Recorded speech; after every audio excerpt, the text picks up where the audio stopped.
What if the secret to success isn't really a secret? What if it's not about big breakthroughs, overnight miracles, or some secret formula shared only with the lucky few? Let's be honest, we've all seen the ads. Make $200,000 a year working just 2 hours a day. Lose 30 pounds in a week, no exercise needed. Look 20 years younger using this one cream. Sounds exciting, right? But here's the truth. None of that works. We live in a world obsessed with instant results. Everywhere you look, someone is selling a shortcut to wealth, health, love, or happiness. But real success, that doesn't come in 3 easy payments of $39.95. This book, The Compound Effect, cuts through the noise. It brings us back to the basics, the timeless principles that actually work. No hype, no gimmicks, just real lasting results. So what is the compound effect? It's the idea that small, consistent actions repeated over time create massive success. Not in a week, not in a month, but over time with discipline, focus, and commitment. Author Darren Hardy isn't just giving you theory, he's lived this. He's tested these principles in his own life and business. For over 20 years, he's studied success, what makes people thrive, and what holds them back. He's worked with top achievers, interviewed the world's best minds, and read thousands of articles and books on personal development. He's not impressed by flashy breakthroughs anymore. Because when you've seen enough of the real stuff, you can spot fake success a mile away. As Darren's mentor, Jim Rand, once said, "There are no new fundamentals. Truth is not new, it's old." This book is about those old truths, the unshakable fundamentals that lead to long-term success. And the best part, anyone can apply them. No special talent, no fancy degree, no perfect background. Just small, smart choices made consistently over time. But here's a warning. Success isn't easy. It's slow, repetitive, and yes, sometimes boring. It takes patience. It takes discipline. It takes work. So if you're looking for a quick fix or an easy button, you won't find it here. But if you're ready to take full control of your habits, if you're tired of false promises, if you're serious about changing your life, then this book and the compound effect will change everything. You don't need more information. You need a new plan of action. This is the operator's manual for your success. The system behind everything that works. And once you learn to use it, there's nothing you can't achieve. Let's get started. Chapter 1, The Compound Effect in Action. You've heard the saying, slow and steady wins the race, right? Think about the tortoise and the hare. In that story, I'm the tortoise. Not because I'm the fastest, the smartest, or the most talented. I win because I've built positive habits, and more importantly, I stick with them every single day. That's the power of consistency. And I'm its biggest fan. Most people fail not because they don't start, but because they don't continue. They lack consistency. But I learned it early from my dad. When I was just a baby, my parents split. My dad raised me on his own, and trust me, he wasn't the soft and cuddly type. He was a tough, no excuses football coach. And that discipline shaped my life. Every morning, like clockwork, he'd be out in the garage lifting heavy weights right next to my bedroom. That pounding sound of metal hitting concrete, it was my alarm clock. On the wall, he had a huge sign painted. No pain, no gain. Rain, cold, heat, it didn't matter. He showed up every single day. That consistency taught me something. It's not about motivation. It's about showing up whether you feel like it or not.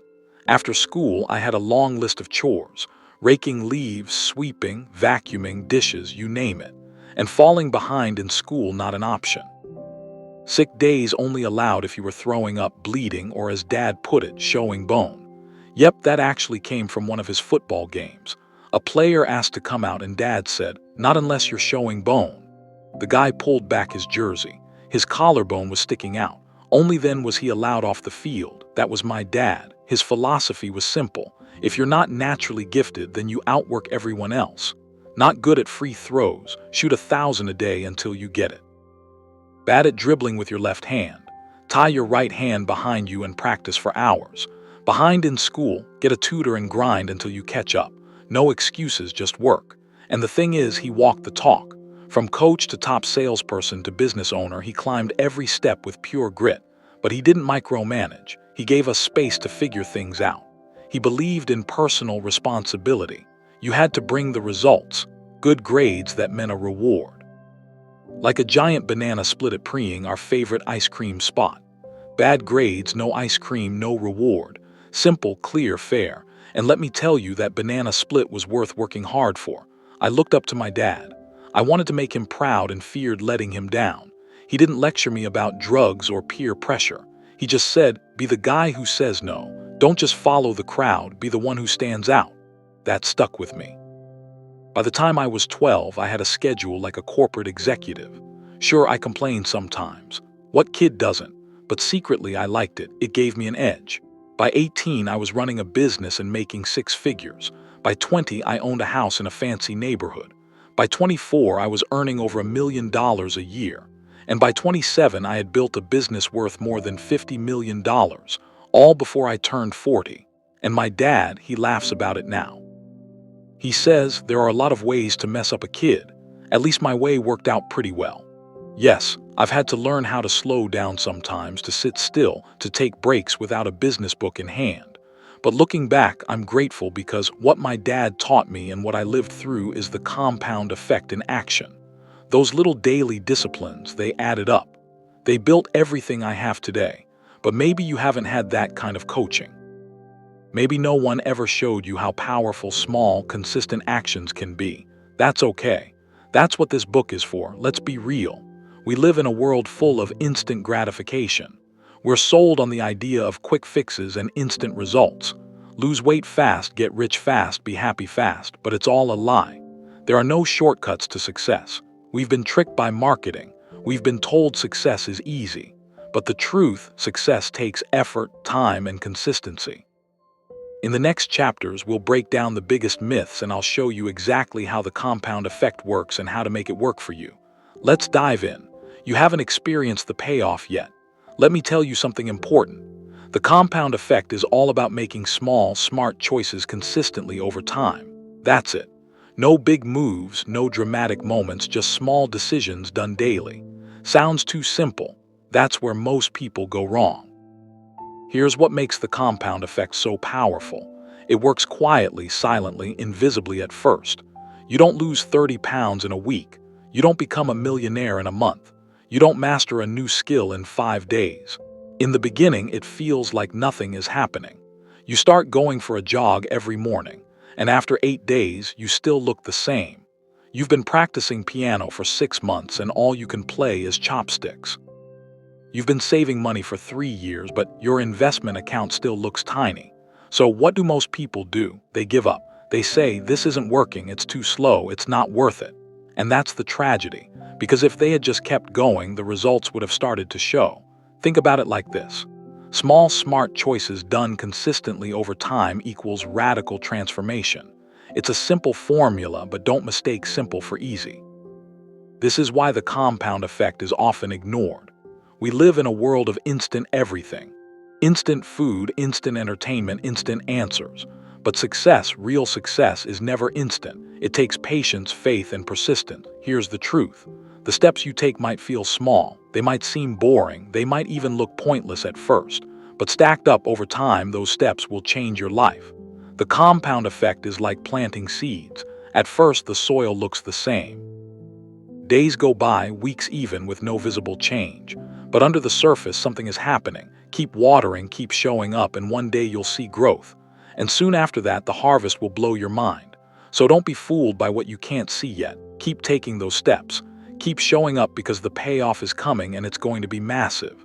Let's look at some examples of how this plays out in real life. The magic penny. Imagine this. Someone offers you 2 choices. Option 1, take $3 million in cash right now. Option 2, take just 1 penny, but it will double in value every day for the next 31 days. Which would you pick? Most people would grab the $3 million in a heartbeat. I mean, it's sitting right there. Instant money. No wait, no risk. But here's the twist. That tiny penny, if it doubles every day for 31 days, it'll be worth over $10 million by the end. Sounds impossible, right? Let's break it down. Day 1 to day 10, you chose the penny. Your friend takes the $3 million. After day 5, you've got 16. Meanwhile, your friend is probably shopping for a new car. By day 10, you've made it to just $512. Your friend's still sitting on that huge $3 million.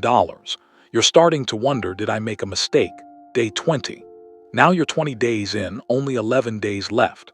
Your penny is finally over $5,000. Not bad, but still a long way from $3 million. Your friend's still living large. You still waiting, watching, wondering if this is ever going to work. But then something starts to happen. The magic of compound growth begins to reveal itself. Day 29, your penny has now turned into $2.7 million. Your friend still has the original $3 million. You're almost there, but it's day 30 when everything changes. Now your doubled penny is worth $5.3 million. And by day 31, that tiny penny explodes into a fortune of $1,073,741,824. You didn't just catch up, you completely blew past the $3 million. And that, my friend, is the power of the compound effect. The growth doesn't look exciting at first. In fact, it looks boring.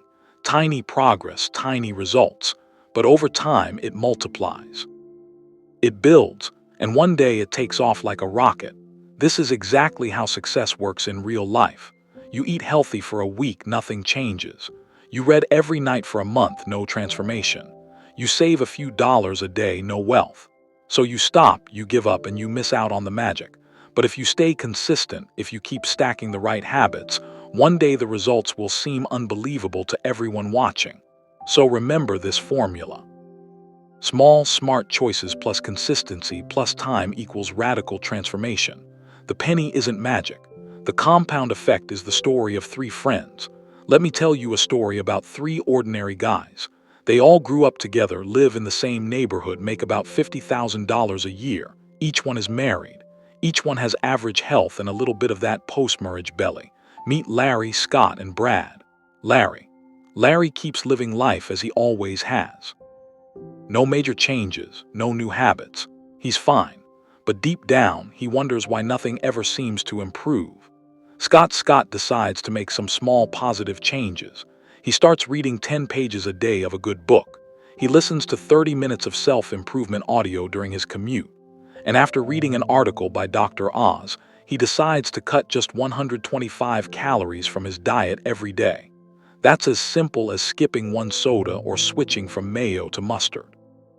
He also walks a bit more, just a few extra steps a day.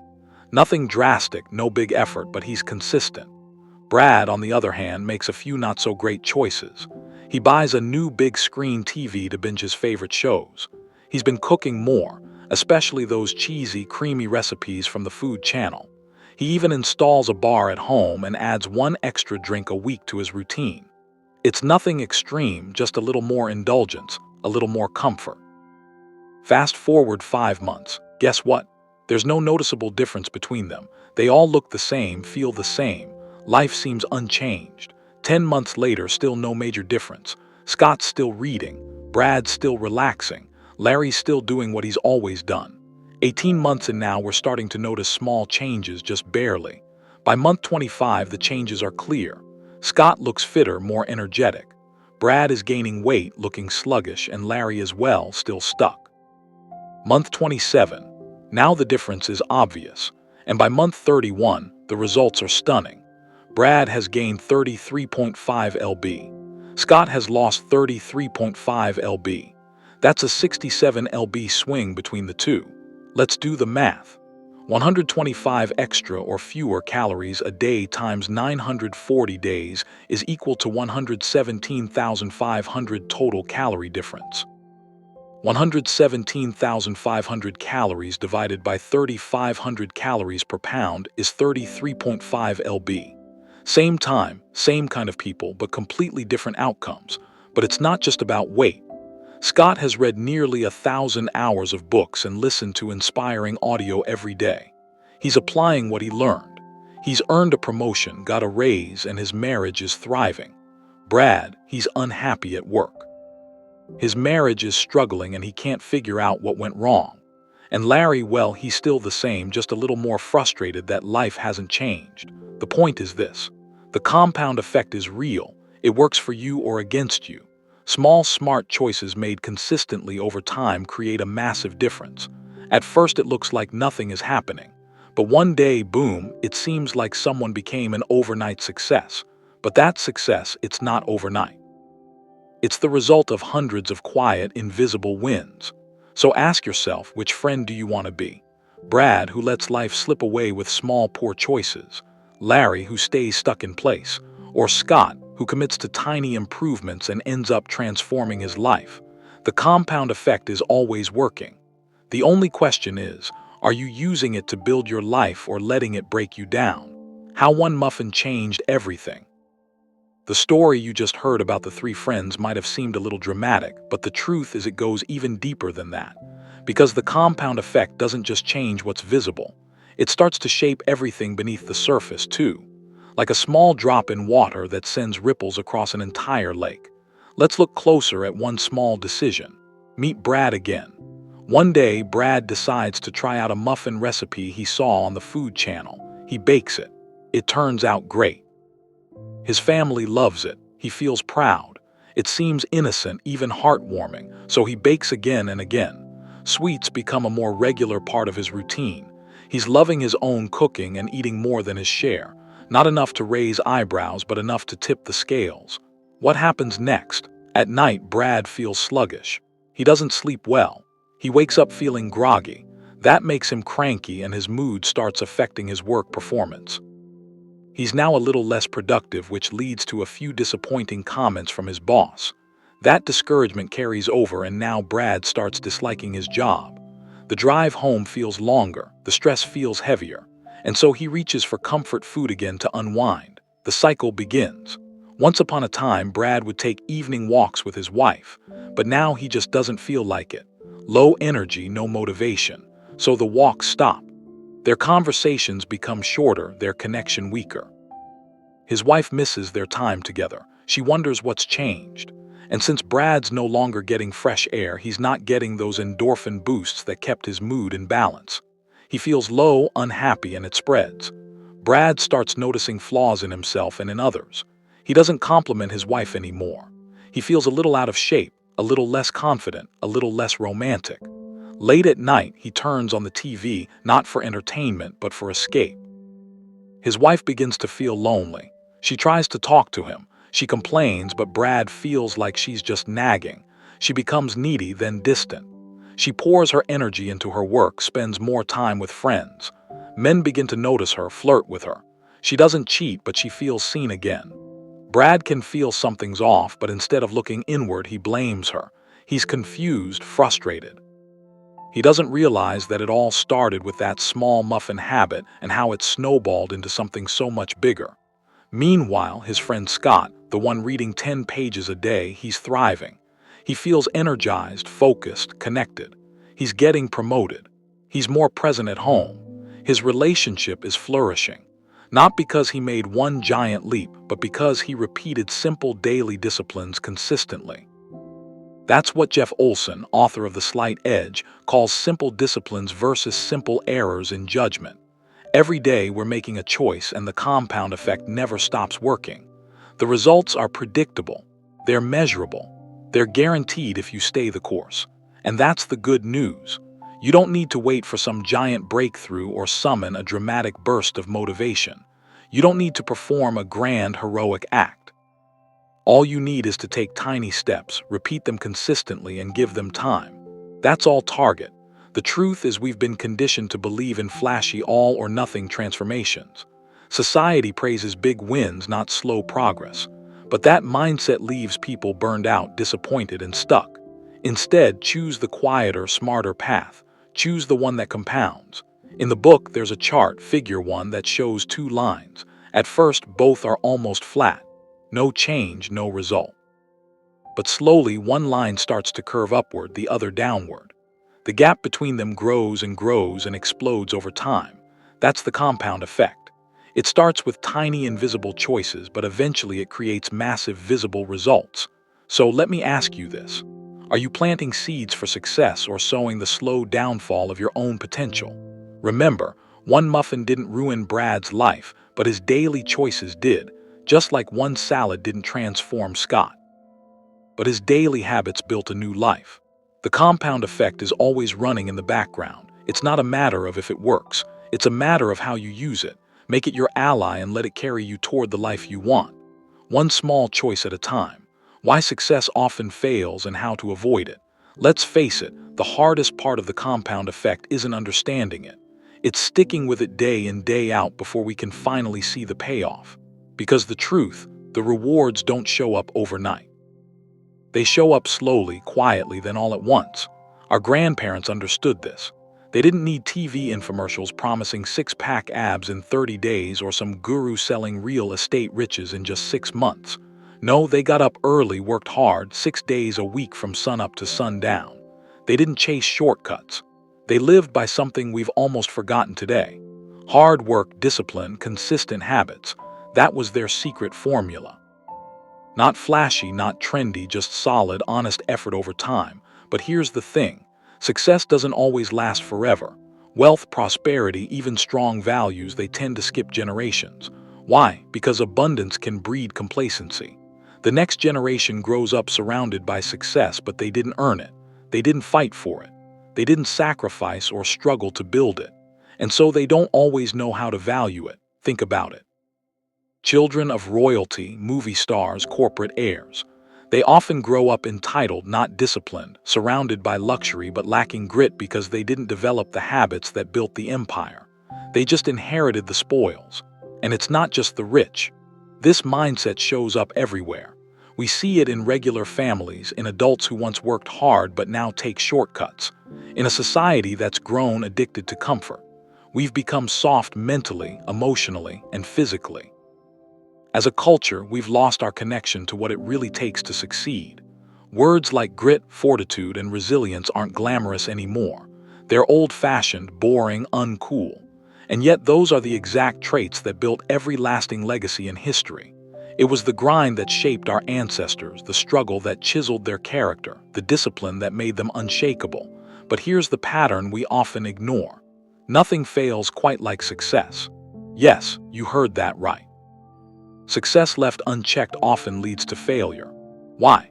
Because once people get comfortable, they stop doing the things that got them there. Just like the great empires of history, Egypt, Greece, Rome, Spain, France, England.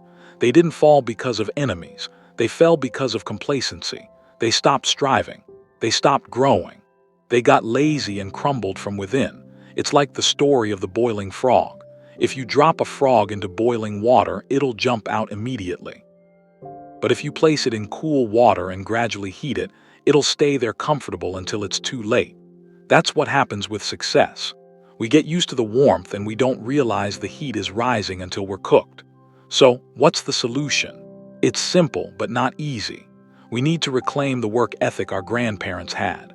We need to restore our discipline, our character, and our will to do what's hard, not just for the country, but for your own life. Don't fall for the magic pill mindset.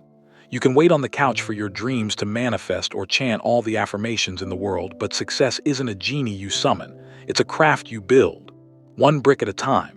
Let me tell you a quick story. A beautiful restaurant opened up by the beach in San Diego. It had everything going for it. The space was spotless. The hostess had a warm, genuine smile. The service was top-notch and the food absolutely phenomenal. People lined up waiting more than an hour to get a table. Business was booming, but then something changed. Slowly, the team began taking success for granted. The hostess became cold and arrogant. The wait staff looked messy and uninterested. The food, sometimes good, sometimes disappointing. The magic that once set them apart was gone, not all at once, but piece by piece. 18 months later, they were out of business. Not because the food wasn't good enough, but because they stopped doing the things that made them successful in the first place. Their success blinded them and it led to their downfall. So here's the truth loud and clear. You will never change your life until you change something you do daily. Success is not about the big wins. It's about the small disciplines repeated over time without fail. The compound effect doesn't reward talent or luck. It rewards persistence. It rewards those who keep going long after the excitement fades. So, are you willing to show up even when no one is watching? Even when it's boring, even when the results are invisible? Because that's the real test. And if you can pass it, success won't just come your way, it'll stay. Let go of instant gratification and embrace the real path to success. Let's talk about something that's holding so many of us back. A mindset that's quietly ruining our potential. The microwave mentality. We live in a world where everything is instant.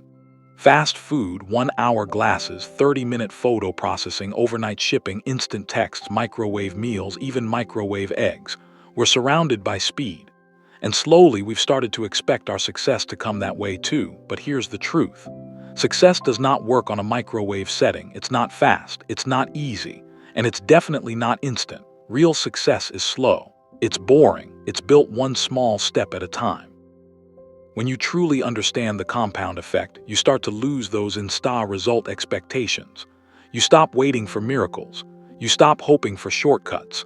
You stop falling for overnight success stories because you finally get it. Success is not about one big win. It's about 1,000 small wins quietly compounding over time. Excellent. Let's talk about the lottery. You see someone on TV screaming with joy, holding a giant check. Everyone celebrates that moment. But what you don't see, the millions of people who lost. Harvard psychologist Daniel Gilbert once said something eye-opening. If every person who lost the lottery got 30 seconds of airtime to say I lost, it would take 9 years to get through the losers of a single drawing. 9 years. Yet we keep chasing that 1 in a million fantasy. It's time to let that go. Promise yourself this. No more lottery thinking. No more get-rich-quick schemes. No more thin thighs in 30 days. It's all noise. Because deep down, you know every successful athlete, every top performer, every master of their craft got there through relentless repetition. They showed up early. They stayed late. They trained while others rested. They failed. They got frustrated. They felt lonely and tired. But they kept going. That's the truth you need to accept. Behind every great story is a grind you don't see. So here's what I want for you. By the end of this book, or maybe even right now, I want you to feel it in your bones. The only real path to success is through a consistent series of mundane, unsexy, repetitive disciplines. It's not glamorous. It's not Instagram-worthy, but it works. And if you stick with it, the life of your dreams, yes, your fairy tale ending can absolutely be yours. The compound effect is always working, always. Right now, as you're listening to this, it's either working for you or against you. Your habits, your thoughts, your action, they're all building momentum in a direction. The question is which direction? Because it doesn't matter where you are on the curve. You can start today. You can make simple positive changes and you can steer the trajectory of your life upward. You're not stuck. You're not too late. All it takes is a decision. Start doing the right small things daily and let time do the rest. So, have I made my point? Let go of the microwave mentality. Forget the shortcuts. Forget the instant fixes because your future success won't be the result of some magical overnight breakthrough. It will come from your daily choices repeated again and again. In the next chapter, we're going deeper. We'll uncover the one thing that controls your entire life. Yes, everything you have or don't have, every victory or defeat, every win or failure, it all begins with this one force. Learn how to master this and you'll unlock the power to change your life completely. Let's find out what it is together. Chapter 2. Choices. We all come into this world the same way, naked, scared, and clueless. None of us arrive with a manual. We all start with a clean slate. But from that moment on, the life we build, the success we achieve, the struggles we face, all come down to one simple thing: the choices we make. Yes, choices. Every choice you make becomes a brick in the foundation of your life. These choices can be your best friend, paving the way to your goals, or they can be your worst enemy, steering you far away from the life you desire. Think about it. Everything you have in your life right now, your job, your relationships, your health, your habits, it all exists because of a choice you made at some point. Choices are at the root of every single result in your life. And here's the key. Every choice you make starts a behavior. That behavior, when repeated, becomes a habit. Over time, your habits shape your destiny. If you choose poorly, life will nudge you back to the drawing board. You'll be forced to make new, often tougher choices. And if you avoid choosing altogether, you've still made a choice. The choice to be passive, to let life happen to you rather than taking charge. You see, you make your choices, but then your choices make you. Every single decision, no matter how small, alters the course of your life. Whether it's deciding to go to college or not, choosing who you marry, whether you take that last drink before driving, whether you join in gossip or stay silent, even deciding to say I love you or to stay quiet. All these small choices create a ripple effect that compounds over time, shaping your future in ways you can't even imagine in the moment. That's the compound effect in action. This chapter is about becoming aware of your choices. It's about making choices that expand your life, not limit it. It might sound complicated, but trust me, you'll be surprised at how simple it really is. From this point forward, you'll stop making 99% of your choices unconsciously. No longer will your routines and daily behaviors be automatic reactions based on old habits and societal programming. You'll start asking yourself powerful questions. How many of my behaviors have I never consciously voted on? What am I doing every day that I didn't intentionally choose to do? And more importantly, why do I continue to do them? By using the same simple strategies I've applied in my own life, strengthened by the unstoppable compound effect, you'll start to loosen the grip of those invisible habits that are pulling you off course. You'll learn how to hit the pause button, giving yourself a moment to stop before you make a choice that leads you into idiot territory. You'll find that making smart choices becomes easier. You'll develop behaviors and habits that support your goals, not sabotage them. Now, here's something important. Your biggest challenge isn't that you've been making bad choices on purpose. Oh no, that would be easy to fix. If we knowingly made bad decisions, we could simply stop. The real problem is that you've been sleepwalking through your choices.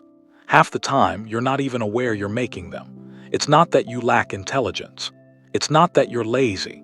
The truth is, many of your choices are invisible to you because they are so deeply woven into your routines, habits, culture, and upbringing. You're following patterns that have been programmed into you over years, often without question. Let me ask you, have you ever been going about your day enjoying life when suddenly you make a stupid choice or maybe a series of small, seemingly harmless choices that ultimately derail your progress? You didn't plan to sabotage yourself, but because you weren't actively thinking about your decisions, because you didn't pause to weigh the risks or the outcomes, you found yourself facing unintended consequences. Nobody wakes up and says, "Today I'm going to become overweight." No one sets a goal to go bankrupt. No one dreams of getting a divorce. But these outcomes often happen not because of one huge mistake, but because of a series of small, poor choices. Choices made without awareness. One extra slice of pizza here, skipping a workout there. Over time, these tiny choices compound into significant consequences. This chapter is your wake-up call. It's about taking ownership of your choices. You need to understand that every choice matters. You need to become intentional, deliberate, and mindful of the decisions you make, no matter how small they seem. Because over time, the compound effect doesn't miss a single choice. It multiplies everything. The good news, you can change the direction of your life by making simple, better choices consistently. You don't have to overhaul your entire life in one day. You just need to start choosing wisely moment by moment. And here's the secret. When you become aware of your choices, you gain power. The power to direct your life intentionally instead of letting life happen to you. So as you move forward from here, I want you to remember one thing. You are the sum total of your choices. The life you are living today is the result of choices you made in the past. And the life you will be living tomorrow depends on the choices you make today. Choose consciously. Choose wisely, because once you make a choice, that choice starts making you. Elephants don't bite, but mosquitoes do. Let me ask you something. Have you ever been bitten by an elephant? No, but I bet you've been bitten by a mosquito, haven't you? It's always the small things that bite us. We often imagine that it's the massive catastrophic mistakes that ruin people's careers, relationships, or lives. And yes, sometimes we do see those dramatic collapses. A comedian's career shattered in seconds because of a careless, offensive rant. A celebrity once adored for their humanitarian work caught in a drunken scandal saying things they can never take back. Or even an admired athlete suddenly lashing out at an official in a fit of rage. These moments are loud. They grab headlines. They're unforgettable. But here's the truth. For most of us, it's not the elephants that destroy our progress. It's not these extraordinary, massive mistakes that are the problem. No, for people like you and me, it's the small, frequent, seemingly insignificant choices that slowly, almost invisibly derail our success. I'm talking about the little decisions, the ones you think don't matter at all. It's the small, invisible habits that quietly pile up unnoticed and take you far off course. Sometimes these choices are obvious bad moves, careless and boneheaded. Sometimes they appear harmless, like small indulgences, and sometimes they even look like positive choices on the surface. But don't be fooled. These seemingly minor decisions can completely throw you off track, simply because you're not mindful of them. You're on autopilot, not paying attention. And when you're not aware, the compound effect is still working, but it's working against you. You're still compounding, but in the wrong direction. Let me give you a few examples. You decide to grab a soda and a bag of chips. You're not really hungry, you're just bored. Before you know it, you've polished off the entire bag. And just like that, you've thrown away an entire day of healthy eating. But it was just a small choice, right? Another day, you sit down to relax and start watching TV. You tell yourself it's just for a few minutes. Maybe it's even an educational documentary, so it feels productive. But 2 hours pass and suddenly you realize you've run out of time to prepare for tomorrow's big presentation, the one that could land you a valuable client. Or here's another. In a casual conversation with a loved one, you blurt out a small, unnecessary lie, a knee-jerk reaction. The truth would have been easier, but you said the lie anyway. Why? You don't even know what's going on here. It's simple. You've allowed yourself to make choices without thinking. And as long as you're making unconscious choices, you have no control over the outcomes. You can't correct behaviors you're not even aware of.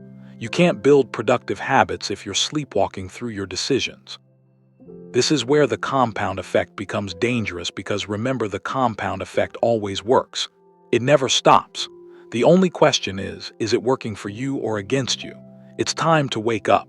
It's time to become mindful of your small everyday choices, because it's not the elephants that will destroy your goals. It's the tiny mosquitoes, those small, seemingly harmless decisions that you allow to slip through unchecked. When you become aware of these choices, you can take back control. You can pause, you can choose consciously, and you can turn ineffective behaviors into powerful, productive habits. It's never about doing one big thing right. Success is built on doing small things right, consistently over time. So from today onwards, watch out for the mosquitoes. Thanksgiving year-round, the power of gratitude in relationships. It's easy to point fingers at others, isn't it? My boss is the reason I'm not getting ahead. I missed that promotion because of a backstabbing co-worker. I'm always in a bad mood because my kids drive me crazy. We all do it. Blaming others for our problems is a natural reflex, especially in relationships, romantic ones in particular. It's always the other person who needs to change. Right? Wrong. A few years ago, a friend of mine was stuck in this exact mindset. He would complain endlessly about his wife. According to him, she was the source of his unhappiness. But from where I stood, his wife was a wonderful woman. Honestly, I thought he was lucky to have her. Yet, no matter what I said, he kept pointing out her flaws, blaming her for everything wrong in his life. That's when I decided to share with him an experience that had transformed my own marriage. One Thanksgiving, I made a decision. I decided to keep a Thanksgiving journal for my wife. Every single day for an entire year, I wrote down at least one thing I appreciated about her. It could be something simple. The way she laughed with her friends, how she cared for our dogs, the way she made our bed, a delicious meal she cooked, or even how beautifully she styled her hair. No matter how small, I wrote it down. I started noticing things I had previously overlooked. The small acts of kindness, the subtle gestures of love, the unique qualities that made her who she was. Day by day, entry by entry, I filled up that journal. For a whole year, I focused on what she was doing right. The following Thanksgiving, I gave her that journal as a gift. She cried. She told me it was the best gift she had ever received. Better than the BMW I'd given her for her birthday. But here's the truth. The person most affected by this journal wasn't her. It was me. You see, by choosing to focus on my wife's positive qualities every single day, my perspective began to shift. I started seeing her through a lens of gratitude and appreciation. I wasn't focusing on what annoyed me. I was consciously looking for reasons to be grateful, and something incredible happened. All the small things that used to bother me began to fade away. They became insignificant compared to the ocean of positive traits I was discovering. I fell in love with her all over again. Not because she changed, because I changed how I looked at her. My attitude towards her became softer, kinder, more appreciative, and naturally she responded to me in a more loving way.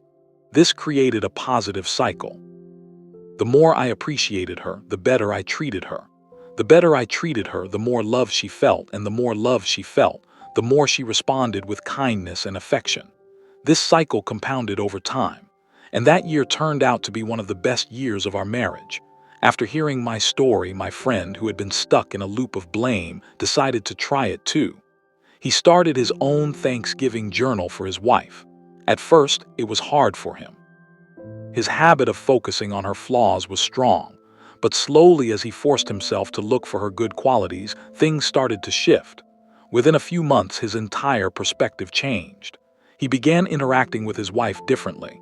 He was more patient, more affectionate, more understanding. And guess what? She started responding to him in a new way. The way he chose to see her changed their entire relationship. The old cycle of blame and criticism was replaced by a new positive feedback loop of appreciation and love. The compound effect was in full force, but this time it was compounding in their favor. All of this started from a simple daily act that took 5 minutes. 5 minutes of intentional gratitude. 5 minutes of consciously choosing to focus on what's right instead of what's wrong. So, here's the takeaway. If you want to transform any relationship in your life, be it with your spouse, your children, your friends, or even your co-workers, stop waiting for them to change. Start by changing how you see them. Choose to look for what they're doing right. Choose to appreciate them daily because what you focus on expands. When you choose gratitude, you invite more reasons to be grateful. It's not a one-time event. It's a daily practice. That's how you create Thanksgiving year-round. Owning 100% the power of taking full responsibility. Here's a simple truth. We are all self-made, but only successful people are willing to admit it. When life goes well, they take credit for it. When life goes wrong, they take responsibility for it too. I was just 18 years old when I first learned about personal responsibility. I attended a seminar that completely changed the way I saw my life. The speaker asked a simple question. What percentage of responsibility do you have in making a relationship work? Being young and full of wisdom, I quickly answered 50-50. Both people must do their part. Others in the room chimed in. 51-49. You have to be willing to give a little more than the other person. 80-20. Real love means sacrifice. But then the instructor turned to a large paper and wrote 100. He said, you have to be willing to give 100% with zero expectation of receiving anything in return. That hit me hard because it meant this. Only when you take 100% responsibility for making a relationship work will it work. If you leave it to chance, blaming the other person or waiting for them to change, it will always be unstable. But this idea wasn't just about relationships. It applied to everything in life. If I chose to take 100% responsibility for my choices, my actions, and even how I responded to what happened to me, I would hold the power. Everything would be up to me. No more blaming the economy, my boss, the weather, my upbringing, or any other excuse. Now, I know most people think they already take responsibility for their lives, but look closely. Have you ever blamed traffic for being late? Or said you're in a bad mood because of something your spouse or coworker did? Maybe you said, I couldn't finish the work because the printer was slow. Or, I'm stressed because my teenager is being unreasonable.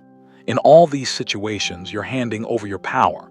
You're saying your life is controlled by others, by circumstances. But here's the truth.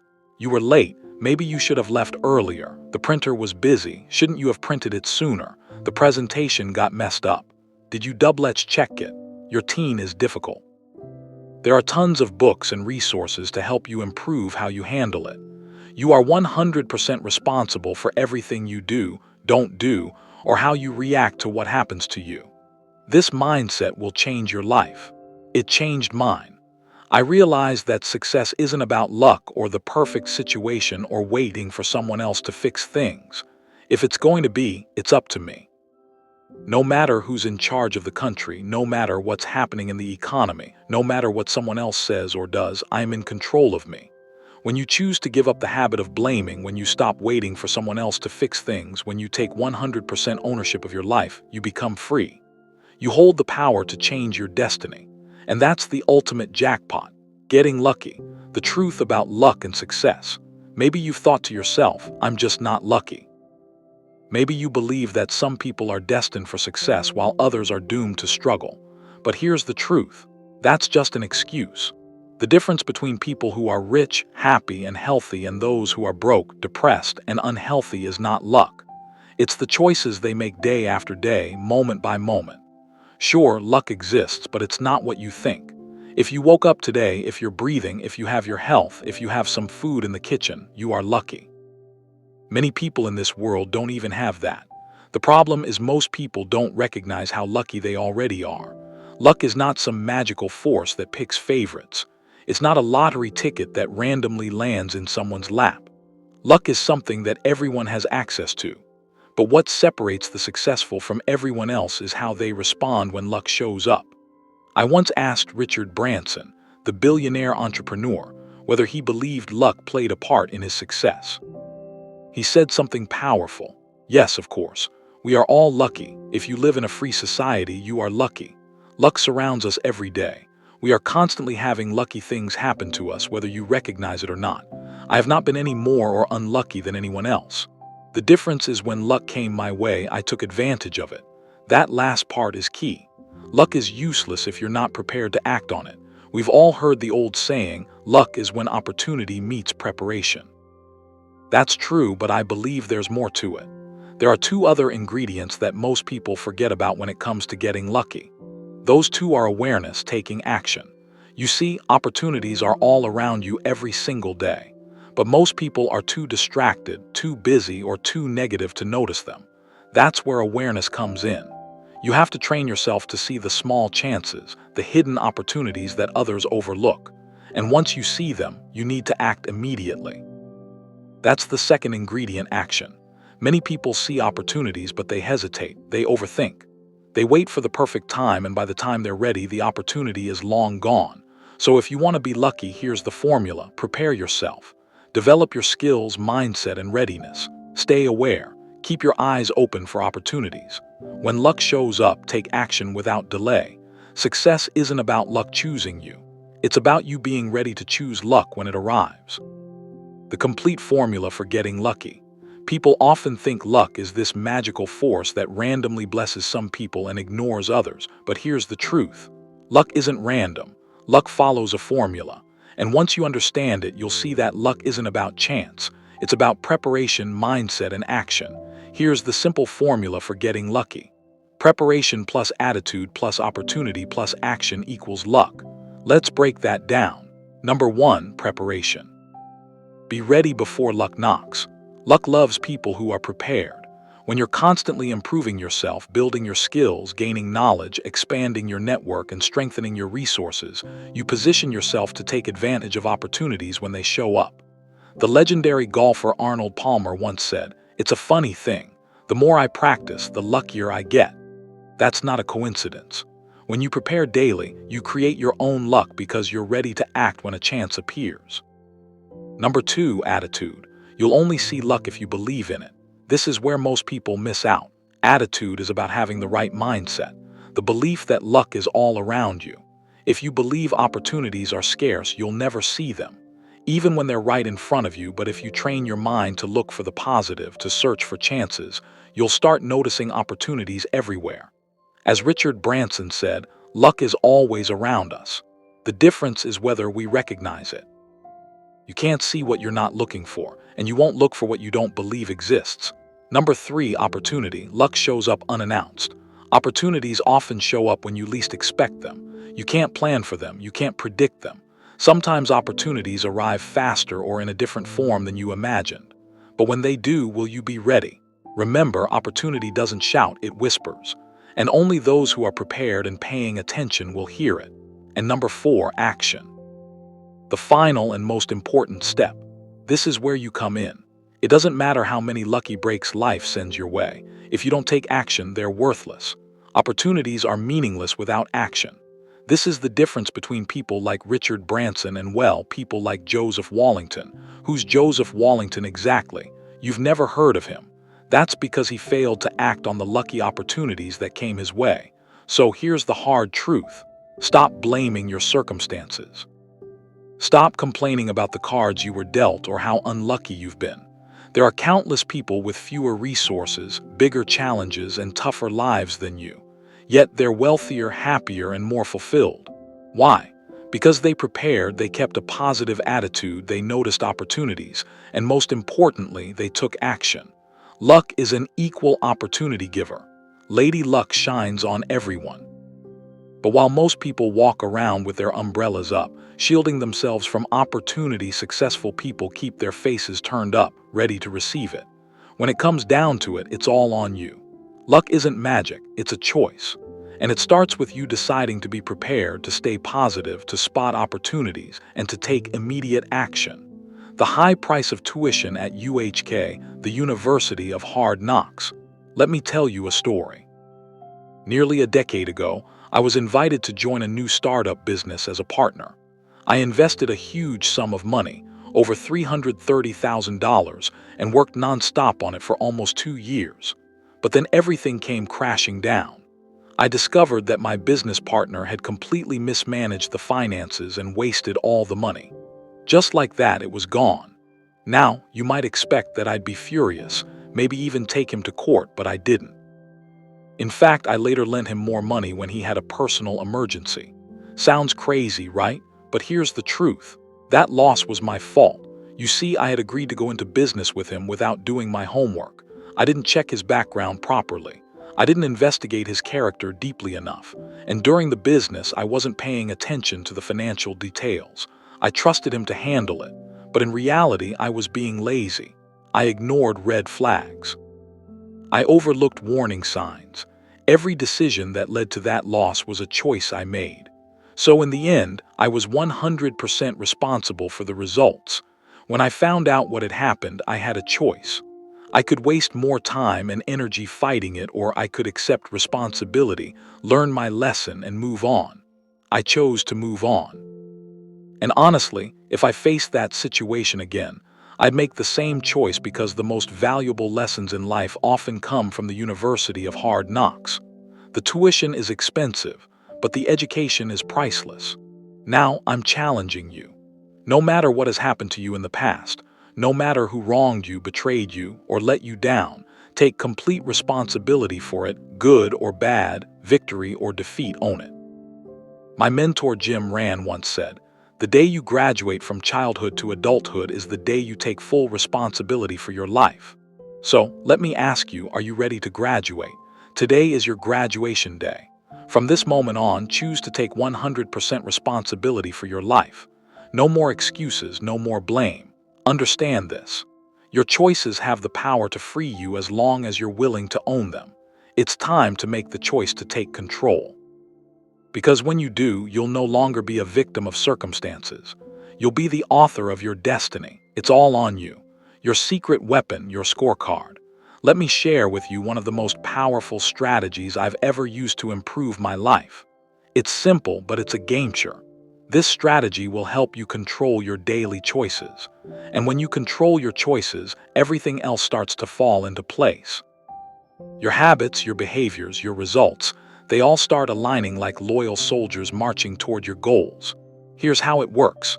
Right now, I want you to think about one area of your life that you want to improve. Maybe you want more money in your bank account. Maybe you want to lose weight or build a stronger relationship with your spouse or kids. Or maybe you want the strength to run a marathon or compete in an Ironman event. Whatever it is, picture it clearly. Now think about where you are in that area today, and then picture where you want to be. Richer, fitter, happier, stronger. The first step to any change is awareness. You cannot change what you're not aware of. If you want to get from where you are to where you want to be, you need to start paying attention to the small choices that are silently steering you in the wrong direction. So, here's the secret weapon I'm giving you today. I want you to track your choices. Every single action related to that area of life you want to improve, write it down. If you want to get out of debt, track every penny you spend. If you want to lose weight, track everything you eat and drink. If you're training for a big athletic event, track every step, every workout, every rep. It's simple. Just carry a small notebook with you, something that fits in your pocket or purse. Keep a pen or pencil with it and write everything down every day. No exceptions, no excuses. As if Big Brother is watching you. As if I, along with my dad, will show up and make you do a 100 push-ups for every missed entry. Now, I know what you're thinking. Writing things down on a piece of paper. That's it. Yes, that's it. It may sound too simple to be effective, but I promise you this is one of the main reasons behind my success. Tracking your actions forces you to stay conscious of your decisions. And here's the thing, as my mentor Jim Rand used to say, what's simple to do is also simple not to do. That's the trap. The magic isn't in the complexity of the task. The magic is in doing simple things consistently long enough to unleash the power of the compound effect. But be careful. Most people neglect the simple things that create the biggest results in life. That's the real difference between successful people and unsuccessful people. Successful people are willing to do the small, tedious, boring things that others are not. They're willing to stay disciplined when others get lazy. They're willing to track their progress when others lose focus. So every time you face a difficult or tedious choice, remember this. The simple things done consistently are what create extraordinary success. Your scorecard is your secret weapon. Use it. Money trap. The power of tracking. Let me share with you a tough lesson I learned the hard way. Back in my early 20s, I was making a lot of money selling real estate. Life was good, or so I thought. One day, I sat down with my accountant and he looked me straight in the eyes and said, "You owe over $100,000 in taxes." I was shocked. "What? I don't have that kind of money lying around," I said. He calmly asked, "Why not? You earned several times that amount. Didn't you set aside money for taxes?" That's when I had to admit something painful. I don't know where the money went. The truth was the money had slipped through my fingers like water. I wasn't paying attention. Then my accountant did me a huge favor. He gave me a reality check. He said, "Son, you're spending money like a drunken fool. You don't even know where the money's going. That's stupid. Stop it. You're digging your financial grave with your own wallet." That was a wake-up call. He told me to do one simple thing that completely changed my life. For the next 30 days, carry a small notebook in your pocket. Write down every single cent you spend. Whether it was $1,000 for a new suit or 50 cents for air at the gas station, it all had to go in the notebook. And you know what happened? Instant awareness. Suddenly, I noticed how many unconscious spending decisions I was making. There were times I didn't buy something, not because I couldn't afford it, but because I didn't want to pull out the notebook and admit I'd spent money on something dumb. Tracking my money for 30 days built a new discipline in me. This little exercise changed my financial habits forever. It didn't just help me spend less. It helped me save more, invest smarter, and even enjoy my spending more because now every purchase was intentional. But here's the real secret. Tracking isn't just for money. Over the years, I've used this same strategy to track what I eat and drink, how much I exercise, how many sales calls I make, how much time I spend learning new skills, even how I nurture relationships with family and friends. Every time I track, I improve. Tracking is my go-to system whenever I need to fix something in my life. Now I'm asking you to do the same, for at least one full week. I want you to track your behaviors in the area of life you want to improve. This book isn't just for reading, it's for getting results. And results require action. I know you've probably heard about tracking before. Maybe you've even tried it once or twice. But let me ask you, are you doing it now? Probably not. If you were, your life would already be working at a higher level. Tracking is how you get back on track. Think about it. How do casinos in Las Vegas make so much money? Because they track every table, every hand, every minute. How do Olympic trainers produce world-class athletes? Because they track every workout, every calorie, every micronutrient. All winners are trackers. And now I want you to start tracking your life with the same level of intensity. Tracking works because it brings moment awareness to your actions. And here's a universal truth. You cannot improve what you don't measure. Professional athletes track every stat. Golfers track every swing. Pitchers track every pitch. Why? Because when their stats improve, they win more. When they win more, they earn more. From this moment on, I want you to track yourself as if you are a valuable commodity because you are. This is the idiot proof system I promised you. Regardless of how aware you think you are, believe me, you're not. Tracking will revolutionize your life and your lifestyle. It's simple, but it works. Start tracking. Keep it slow and easy. Start tracking your life. Okay, take a deep breath. Don't panic. We're not going to turn your life upside down overnight. We're starting off slow and easy. I'm asking you to track just one habit for 1 week. That's it. Pick the habit that seems to control you the most. It could be your eating habits, your spending, your screen time, or anything else that's quietly steering your life off course. That's where you'll start. Let's say you choose eating because you want to lose weight. Your task is simple. Write down everything you put in your mouth. From the steak and salad at dinner to that tiny candy bar in the break room to the extra glass of wine when the host tops you off. Oh, and don't forget the drinks. Sodas, coffee, that sneaky late-night hot chocolate, they all count. Now I know this sounds simple, and it is, but only if you actually do it. That's why I want you to make a promise right now. Commit. Set the date. No turning back. So what will this tracking look like? It's not complicated. Each day, take a fresh page, write the date at the top, and start logging everything in that category. That's it. Keep it organized. Keep it relentless. What will happen after just 1 week? You'll be shocked. You'll realize how calories, dollars, minutes have been slipping away without you even noticing. It's like finding leaks in a boat you didn't even know had holes. But here's where the magic kicks in. Keep tracking that one habit for 3 weeks. Yes, 21 days. You're probably groaning right now.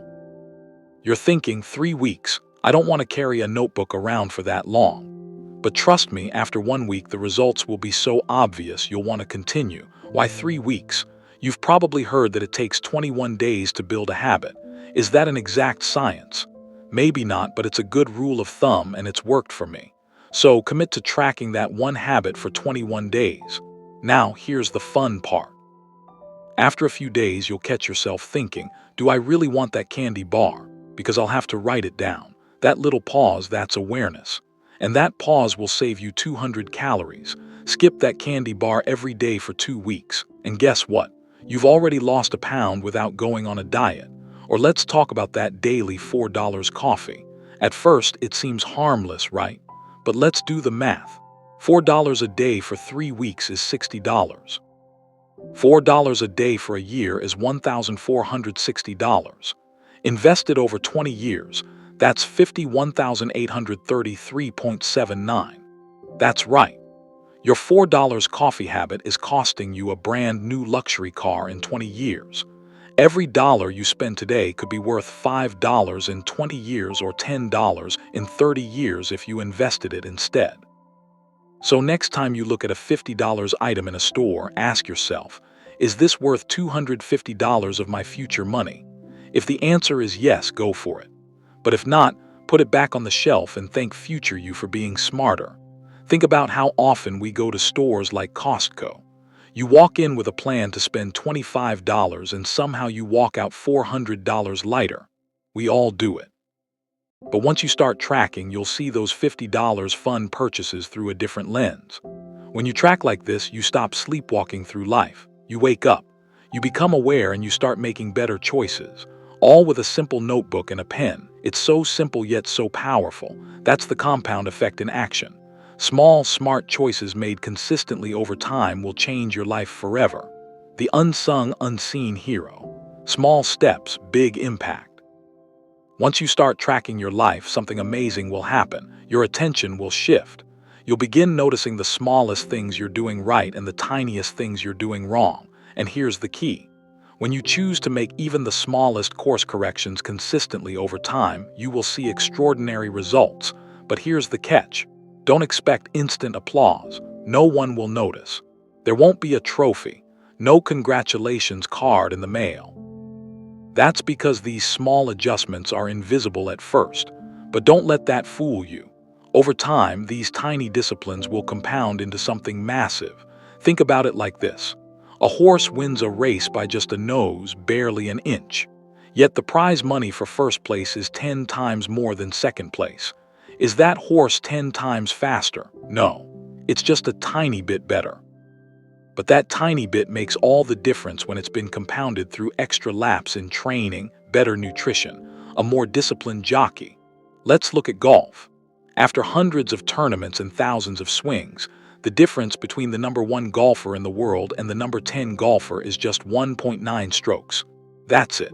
But the difference in prize money over 5 times more. We're talking $10 million versus $2 million. The #1 golfer isn't 5 times better, not even 50% or 10% better. In fact, his average score is only 2.7% better than the #10 golfer. But that small margin leads to massive rewards. That's the compound effect in action. It's not the big wins that separate the great from the good. It's the hundreds, thousands, and millions of tiny choices no one sees. It's those early mornings, those few extra practice swings, that extra rep at the gym, that skipped dessert. Each action seems invisible in the moment, but together they separate the ordinary from the extraordinary. So if you want extraordinary results, stop looking for big leaps. Start focusing on small, consistent actions. Track them, adjust them, and watch how over time they transform your life. Take a walk. The power of small leadership actions. Let me share a story with you. I was mentoring a CEO named Phil. Phil's company was doing over $0 million a year in sales. On paper, things looked great, but when I visited his office, I noticed something. There was a lack of energy. The culture felt disconnected. The employees seemed to be working, but not with passion or pride. It wasn't hard to figure out why. Phil had not walked through parts of his own building in over 5 years. He had never even spoken personally to 80% of his staff. He lived in a bubble surrounded only by his top management. I challenged him with a simple task. 3 times a week, step outside your office, walk around the building, and find 3 employees who were doing something right. Give them a genuine compliment. That's it. This small action took Phil less than an hour a week, but over time it created massive results. The employees who got his recognition started working even harder to earn more of his appreciation. Others saw this and were inspired to step up their game. Slowly, the entire company culture began to shift. Their positive attitude flowed into how they treated customers. Customer service improved, repeat business increased, word-of-mouth referrals grew. And here's the kicker. In just 18 months, Phil's company saw net profits grow by over 30%. Same employees, no extra marketing budget, no big corporate overhaul. All from one small habit done consistently. This is the compound effect at work. Tiny steps repeated over time leading to extraordinary outcomes. Never underestimate the power of a simple walk. The money tree. How $33 made her a millionaire. Let me tell you a story about Kathleen, one of my amazing assistants. 12 years ago, Kathleen was earning $40,000 a year. One day after one of my seminars, she walked into my office and said, "Darren, I heard you talk about saving 10% of everything you earn." That sounds nice, but there's no way I can do that. It's impossible. She showed me her list of bills, rent, groceries, car payments. At the end of the month, there was nothing left. She said, "I need a raise." But I told her, "I'll give you something better. I'm going to teach you how to become wealthy." Step 1, I asked Kathleen to start tracking her spending. Step 2, I told her to open a new savings account with just $33. That's only 1% of her monthly income. To find that $33, I suggested something simple. Bring lunch from home just 1 day a week instead of eating out. The next month, she saved 2% by making another small adjustment. We cut her cable package. Month after month, she made tiny, almost invisible changes. She canceled her People magazine subscription. She stopped buying Starbucks coffee twice a week and instead made her own gourmet coffee at the office. By the end of the year, Kathleen was earning 10% of her income. And the best part, she didn't even feel like she was sacrificing her lifestyle. But something else happened too. Saving money awakened her creativity. She started looking for ways to save and make money for our company. She came to me with a proposal. "If I can find ways to save the company money, will you give me 10% of the savings? And for new revenue ideas, will you give me 15% of the profits?" I agreed. By the end of her second year, Kathleen was earning over $100,000 a year, all from her base salary of $40,000. Soon after, she launched her own independent consulting business. Fast forward, I ran into Kathleen at an airport recently. She's now earning over $250,000 a year, and she's built more than $1 million in assets. It all started with saving just $33 a month. That's the compound effect. Small, simple actions done consistently over time turning into a financial transformation. Kathleen didn't need a raise. She needed to plant her money tree. Time is of the essence. Start small. Start now. Here's a simple truth. The earlier you start making small changes, the more powerfully the compound effect will work for you. Let me give you an example. Imagine your friend listens to Dave Ramsey's advice and starts investing $250 a month in an IRA right after college at age 23. But you wait until you're 40 years old to start saving. Maybe you got distracted. Maybe you started saving once but stopped because you didn't see any big gains. Fast forward, your friend stops investing at age 40. She doesn't put in another dime after that. You, on the other hand, keep investing $250 every single month all the way until retirement at 67. But guess what? When you're ready to retire, she will have over $1 million. You'll have less than $300,000. Even though you invested for a lot longer and put in $27,000 more than she did, you end up with 1/3 of what she has. That's the price of procrastination. Waiting to start those small, important habits costs more than you think. Now you might be telling yourself, I've started so late I can never catch up.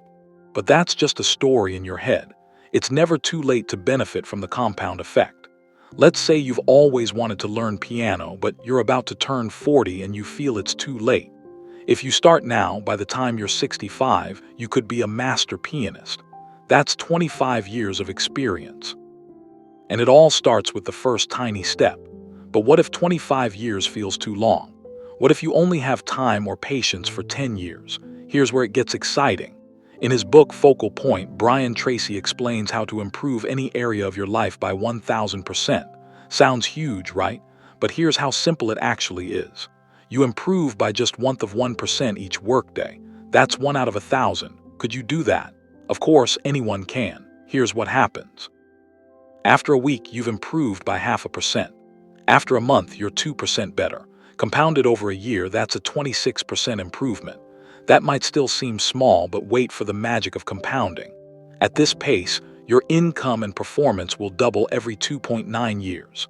By the end of 10 years, you'll be 1,000% better than where you started. You won't need to work 1,000% harder. You won't need to work 10 times more hours. Just improve a tiny bit every single day. That's the compound effect. Small, smart choices done daily turn into extraordinary results. The key: start now. No matter how late you think it is, success is a half marathon. Small steps, big wins. Let me tell you a story about Beverly. She worked as a salesperson in a company I was helping to turn around. One day, Beverly told me, "My friend is running a half marathon this weekend. But me, I can't even climb a flight of stairs without getting winded." She was significantly overweight and truly believed she could never do such a thing. But here's what I told her. If you want to, you can choose to do what your friend is doing. Of course, Beverly laughed it off. "There's absolutely no way," she said. But instead of arguing, I asked her one simple question. "Why would you want to run a half marathon?" Her eyes lit up. "My 20-year high school reunion is next summer," she said. "And I want to look fabulous." Bingo. We had found her why: power, a deep personal reason to change. Now you probably know how most people approach fitness goals. They buy an expensive gym membership, hire a personal trainer, spend a fortune on fancy workout gear, go Allen for a week, and then quit. That's not what I wanted for Beverly. So we started small. I asked her to drive around the block and map out a 1-mile loop near her house. Then I gave her a simple challenge. Walk that loop 3 times over the next 2 weeks. No running, no pressure, just a simple, doable action. After that, I asked her to walk the loop 3 times in 1 week. Then slowly she started jogging, but only as far as she felt comfortable. The moment she got breathless, she'd stop and walk. Gradually, she could jog a 1/4 of a mile, then half a mile, then 3/4. After 7 weeks, Beverly was jogging the whole loop, 1 mile non-stop. It might seem like a small victory, but it was a game changer. The compound effect had been set in motion. From there, I asked Beverly to increase her distance by just an eighth of a mile each outing. That's around 300 steps further, barely noticeable. But over 6 months, Beverly was running 9 miles comfortably. In 9 months, she was running 13.5 m regularly, more than a half marathon. But the real magic, it wasn't just about running. Beverly lost her cravings for chocolate and junk food. Her energy at work skyrocketed. Her sales performance doubled. Her marriage became more passionate. She became a more active, joyful mom. She outgrew negative friendships and made new, healthier ones. She joined a running club, sparking even more positive changes. All of this started with one small choice: to walk a mile. 9 months later, Beverly had lost over 40 pounds and was a walking, running billboard of empowerment. Today, she runs full marathons. Your life is shaped by moment choices. Fitness trainer Jillian Michaels shared a powerful story with me. As a kid, her mom would hide Easter eggs around the house. When Jillian got close, her mom would say, "You're getting warmer, on fire." But when she moved away, "You're cold, freezing." Every choice you make in life works the same way. Every decision either gets you closer to your goals, warmer, or pulls you away, colder. You hold incredible power to change your life by changing your daily choices. Step by step, day by day, your choices shape your actions. Actions become habits. Habits become your destiny. Losing is a habit, so is winning. Now it's time to eliminate the habits that hold you back and build the ones that lift you up. Are you ready to learn how to create winning habits that stick forever? Let's dive in. Chapter 3. Habits. A wise teacher was walking through a forest with his young student. As they strolled, the teacher stopped in front of a small plant. He said to the boy, "Pull this little sapling out of the ground." The boy reached down and easily pulled the tiny plant out with his fingers. "Good," said the teacher. Then, pointing to a slightly bigger sapling, he asked, "Now pull that one up." The boy grabbed the thicker stem, used a bit more effort, but still managed to pull it out without much trouble. Next, the teacher showed him a small tree about as tall as the boy himself. "Try to pull that one up now." This time it was not so easy. The boy tugged and pulled with all his strength. He had to use sticks and stones to loosen the soil and pry up the roots. Finally, after a lot of effort, the tree came out. The teacher then pointed to a huge oak tree towering high above them. Now, he said, "Pull up that tree." The boy looked at the massive oak. Its trunk was thick and its roots must have been deep in the earth. The boy sighed and said, "Teacher, I can't. It's impossible." The wise teacher smiled and said, "My son, this is exactly how habits work in life. When a habit is new, like the small sapling, it's easy to pull out and change. But as time passes, that habit grows stronger. Its roots go deeper. It becomes harder to change. If you let a bad habit grow for too long, it will become like this huge oak tree, so deeply rooted that you may feel it's impossible to remove." The lesson is simple.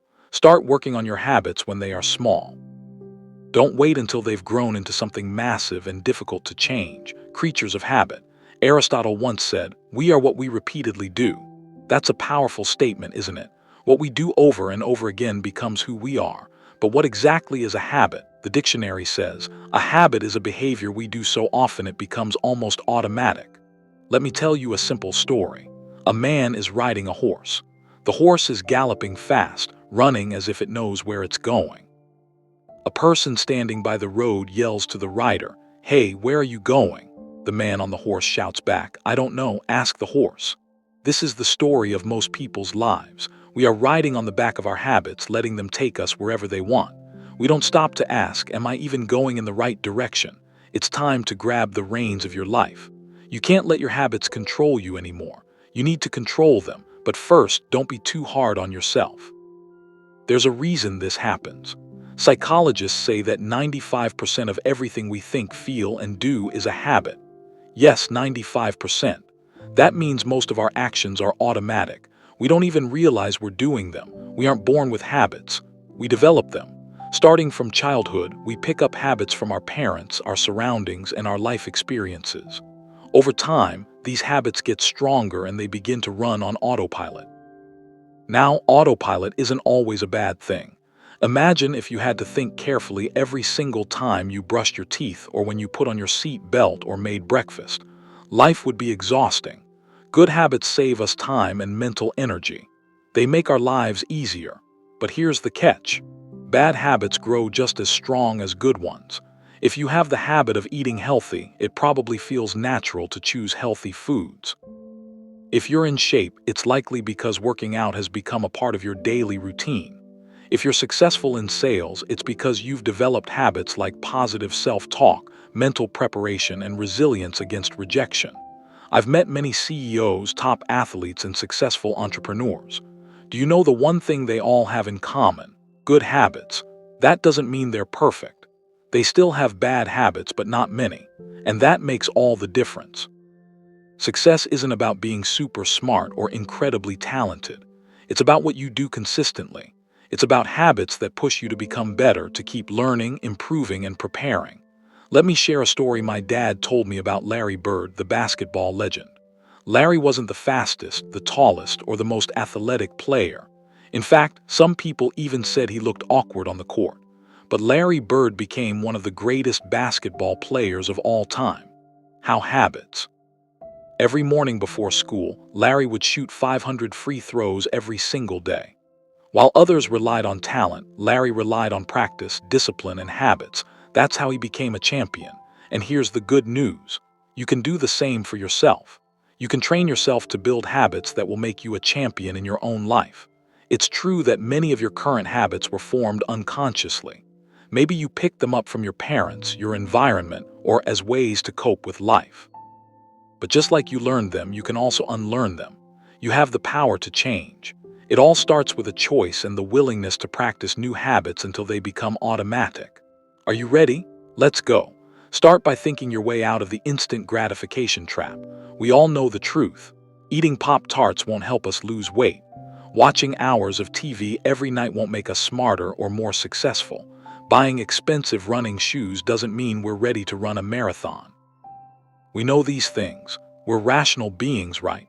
Then why do we keep falling into bad habits? The answer is simple: instant gratification. We crave quick rewards. We want pleasure now.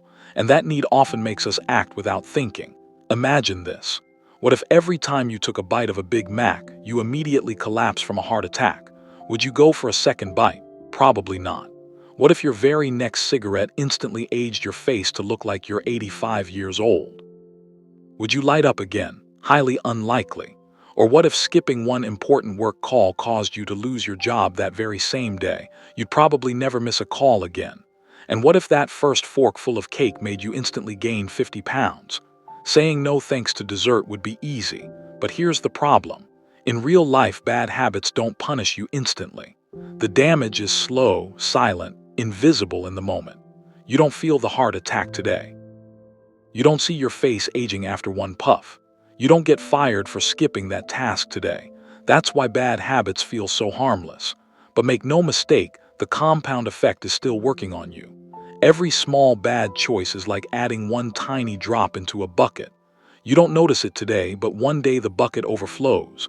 That's why it's time to wake up. Your daily habits are shaping your future, whether you see it or not.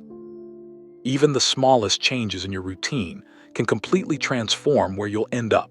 And no, I'm not asking you to overhaul your life overnight. You don't need a dramatic personality makeover. It's the tiny, almost invisible adjustments that matter. Let me give you an example. Imagine a plane taking off from Los Angeles heading to New York City. Now, let's say the pilot adjusts the nose of the plane by just 1 degree. That's a shift so small you wouldn't even notice it on the runway. But by the time that plane crosses the country, it won't land in New York. It'll be 150 mi off course somewhere in Albany or maybe Dover, Delaware. This is exactly how your habits work. A small bad habit might seem harmless today, but over time it can steer you far away from your goals, dreams, and the life you want. And most people drift through life like that, letting their habits, their autopilot decide where they end up. But that's not going to be you. You're going to take control of the wheel. I want to help you ignite your passion and aim it in the right direction. Now, let's be honest. Pulling out old bad habits, especially the ones that have been with you for years, is not going to be easy. It'll take more than sheer willpower. It requires clarity, vision, and conscious effort. But once you make that choice, even the smallest course correction can change everything. So, are you ready to make those tiny adjustments? Because they will lead you to massive success, finding your mojo, your why power. Most people think they need willpower to change their bad habits, but let me tell you something. Relying only on willpower is like trying to stop a hungry grizzly bear from stealing your picnic basket by covering it with a napkin. It's not going to work. When you're trying to build new habits, you'll face resistance. You'll feel lazy, tired, uncomfortable, and in those moments, willpower alone won't be enough to save you. That's why so many people fail to stick to their goals. You've probably been there too. You promised yourself you'd lose weight. You set a resolution to make more sales calls. You told yourself that this year would be different, but after a while you fell back into your old routine. The same cycle repeated. It's not because you're weak. It's because willpower isn't the real solution. What you need is why power. Let me explain. Your choices only have meaning when they're connected to your deepest desires and dreams. When you know why you want something, you'll find the strength to keep going even when it gets hard. But if you don't have a strong why, you'll give up the moment things get uncomfortable. You've tried using willpower before and you know how that story ends. Let's try something new this time. Let's focus on your why. So ask yourself, what do you really want? Why do you want it? What's so important to you that you're willing to fight for it day after day for years if needed? Your why needs to be powerful. It needs to be so exciting, so meaningful to you that it pulls you out of bed every morning with energy and purpose. It's your ignition. Your why is the source of your passion, your enthusiasm, and the fuel for your persistence. When you have a clear why, you don't have to push yourself constantly. Your why pulls you forward. Without it, every goal feels like a struggle. With it, even the hardest work feels worth it. That's why finding your why is not optional, it's essential. It's not just about what you want, it's about why you want it. Because once you're connected to a powerful why, you'll be unstoppable. Why everything's possible. Here's a truth you need to understand. Your why is the key to making everything possible. You can learn all the strategies, the tips, the how-tos of success, but none of it will matter until your why is strong enough.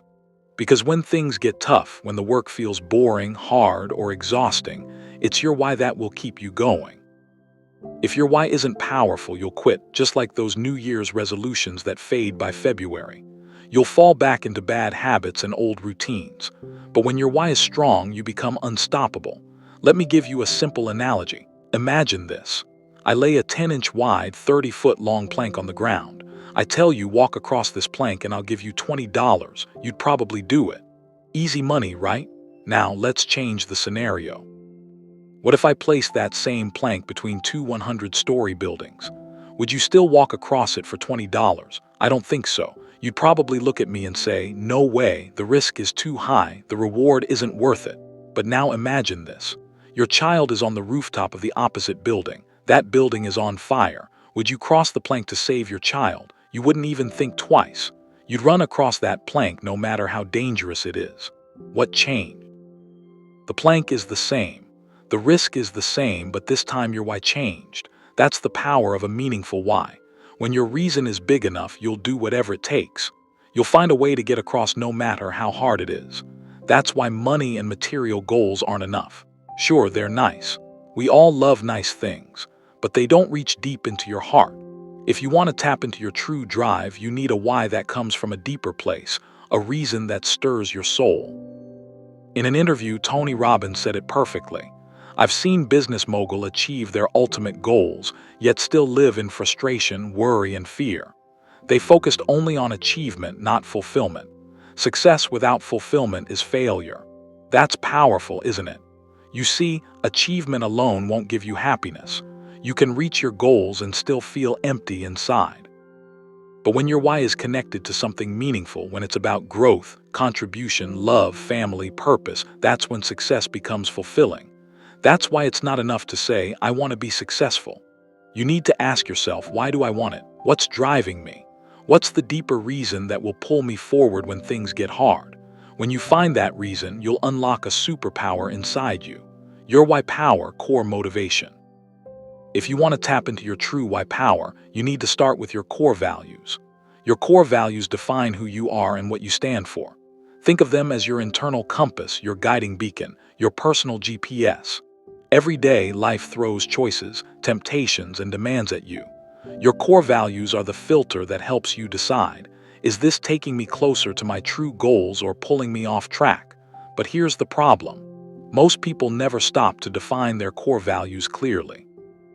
And when your values are unclear, you end up making choices that don't feel right deep down. Let's take an example. If honesty is a core value for you, but you spend your time with people who lie and cheat, you'll constantly feel uncomfortable and frustrated. That's because your actions are not aligned with your values. And when that happens, it creates stress. A lot of stress. In fact, psychologists say that the biggest cause of stress is when your actions don't match your values. It feels like an internal tug-of-war. But once you define your core values, life becomes simpler. Decisions become easier. No more overthinking, no more indecision. When faced with a choice, just ask yourself, does this align with my core values? If the answer is yes, go for it. If the answer is no, walk away and don't look back. No stress, no guilt, no regrets.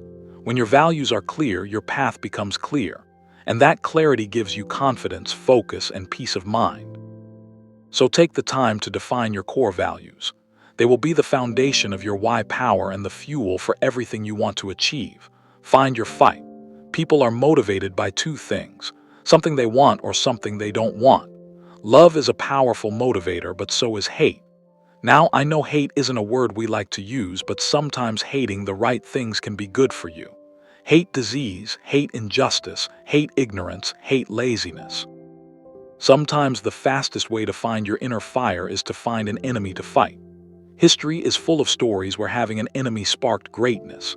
David had Goliath, America had the British, Luke Skywalker had Darth Vader, Rocky had Apollo Creed, even companies have rivals. Apple has Microsoft, Microsoft has Apple. The point is enemies give you a reason to stand tall. They challenge your strength, your skills, and your determination. Without a fight, we get soft, we get lazy, we lose our purpose. I've had many people tell me they feel guilty because their motivation isn't noble. Some want to prove their haters wrong. Some want to beat the competition. Some just want to silence a sibling who always made them feel small. But here's the truth. It doesn't matter why you're motivated as long as you stay motivated. Your why doesn't have to be for saving the world. Sometimes using a negative experience, a grudge, a frustration, an enemy can drive you to create something incredibly positive. Let me give you an example. One of the greatest football coaches, Pete Carroll, once said, "When I was young, I was a little runt. I was too small to compete. But inside, I knew I had the potential. That frustration became my fuel. I needed to fight to prove I was special. That fight brought out his greatness." Another example, the legendary actor Anthony Hopkins. As a child, Hopkins struggled with dyslexia and ADHD long before those conditions were understood. Teachers labeled him a problem child. Society told him he wouldn't amount to anything. He was angry, he was resentful, but instead of letting that anger destroy him, he used it. He discovered acting and made it his mission to prove everyone wrong. Today, Anthony Hopkins is considered one of the greatest actors in history. His fight started from a place of pain, but it led him to a life of success, impact, and contribution. Here's the lesson. We all have the power to choose how we respond to life. You can blame chance, fate, or other people, or you can take back control. Past failures, insults, and painful experiences don't have to be your weakness. They can be your fuel. Use them to create positive, powerful change in your life. Find your fight. It will bring out your best self, goals. The compound effect is always working. Every choice you make, every habit you follow is pushing you in a direction. The question is, where are you going? You can use the power of the compound effect to lift you to incredible success, but only if you know where you want to go. You need clear goals. You need a destination. Let me tell you a story. I once attended the funeral of my mentor Paul J. Meir. His life was filled with achievements, adventures, and contributions. He lived a life that most people couldn't match in 10 lifetimes. As I listened to his obituary, I asked myself, am I dreaming big enough? Am I setting goals that truly challenge me? Paul used to say something powerful. If you're not making the progress you want, it's because your goals are not clearly defined. Think about that. If you're stuck, if you're frustrated, it might be because your goals are vague, blurry, or half-hearted. Paul also said, "Whenever you vividly imagine, ardently desire, sincerely believe, and enthusiastically act upon must inevitably come to pass." It's not magic, it's focus. The single most important skill that transformed my life was learning how to set and achieve goals effectively. There's something incredible that happens when you focus all your creative power on a clear, specific target. It's like turning on a laser beam. You become unstoppable. I've seen this over and over again. The most successful people in the world are not always the smartest. They're not always the most talented, but they are the ones with a clear vision. When your why is burning hot, when your goals are sharp and vivid, you will outperform even the most talented people who are unclear about where they're going. Success isn't about being perfect at how to do things. It's about knowing why you're doing them and where you want to end up. Once you have that clarity, the compound effect will work for you, not against you. How goal setting actually works. The secret revealed. Let's talk about how goal setting really works. Some people think it's a mystery. Some call it the law of attraction, but it's actually very simple. Here's the truth. You only see, experience, and get what you're actively looking for. If you don't know what you want, you won't see it. It could be right in front of you and you'd miss it. You see, your brain is a goal-seeking machine. It's always trying to match your outer world with what you focus on inside your mind. When you give your brain clear instructions, when you say, "This is what I want," it starts filtering out everything else. Here's an example. Have you ever decided to buy a new car? Let's say a red Honda Civic, and suddenly you start seeing red Civics everywhere. Were they not there before? Of course they were, but you weren't paying attention. Now that your mind is focused on it, it's like they've appeared out of nowhere, but they were there all along. That's how goal setting works. Every day we're bombarded with billions of pieces of information, sounds, sights, conversations, opportunities. But to stay sane, your brain ignores 99.9% of it. It only notices what you've told it to look for. When you define your goals, you're giving your brain a new filter, a new lens to see the world. Suddenly, you'll start noticing ideas, people, resources, conversations, and opportunities that you were blind to before. They didn't appear. You just weren't looking for them. That's why writing your goals down is so important. As Brian Tracy says, a goal that is not in writing is merely a fantasy. People who succeed have clear written goals. They know who they are. They know what they want. They make plans to achieve it. People who fail carry their goals in their head like marbles rattling around in a tin can. Without written goals, you're just shooting blanks in life. So here's what you need to do today. Sit down and make a list of your most important goals. But don't just focus on money or career. Think about all areas of your life. Your health, your relationships, your personal growth, your spirituality, your lifestyle, your business and finances. Balance is key because success in one area while neglecting everything else will cost you dearly. So aim for whole life success. Define what you want, write it down, and give your brain a clear target to hit. That's how the secret really works. Who you have to become. When most people set a new goal, they immediately ask, "What do I need to do to get it?" That's a good question, but it's not the first question you should be asking. The real question is, who do I need to become to achieve this goal? You've probably seen people who seem to do all the right things. They follow the steps, put in the effort, but still don't get the results they want. Why does that happen? Because success isn't just about doing, it's about becoming.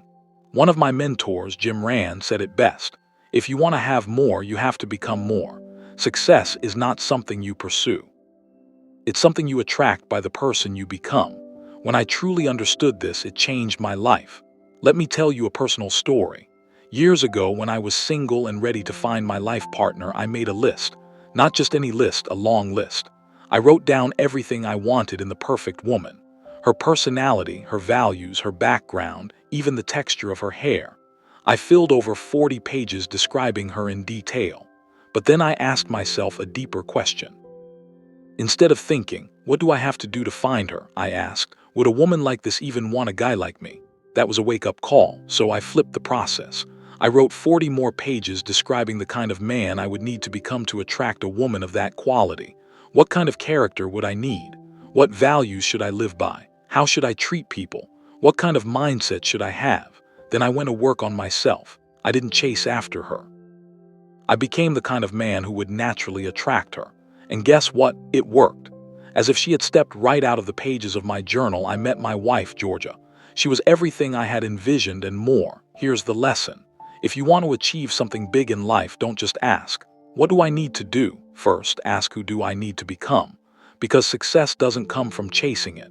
It comes from attracting it by becoming the person who deserves it. Behave yourself. All right, you've set your goals. You're clear on what you want. Now comes the real work, your behavior, because between you and your goals is how you behave every single day. Let me ask you this.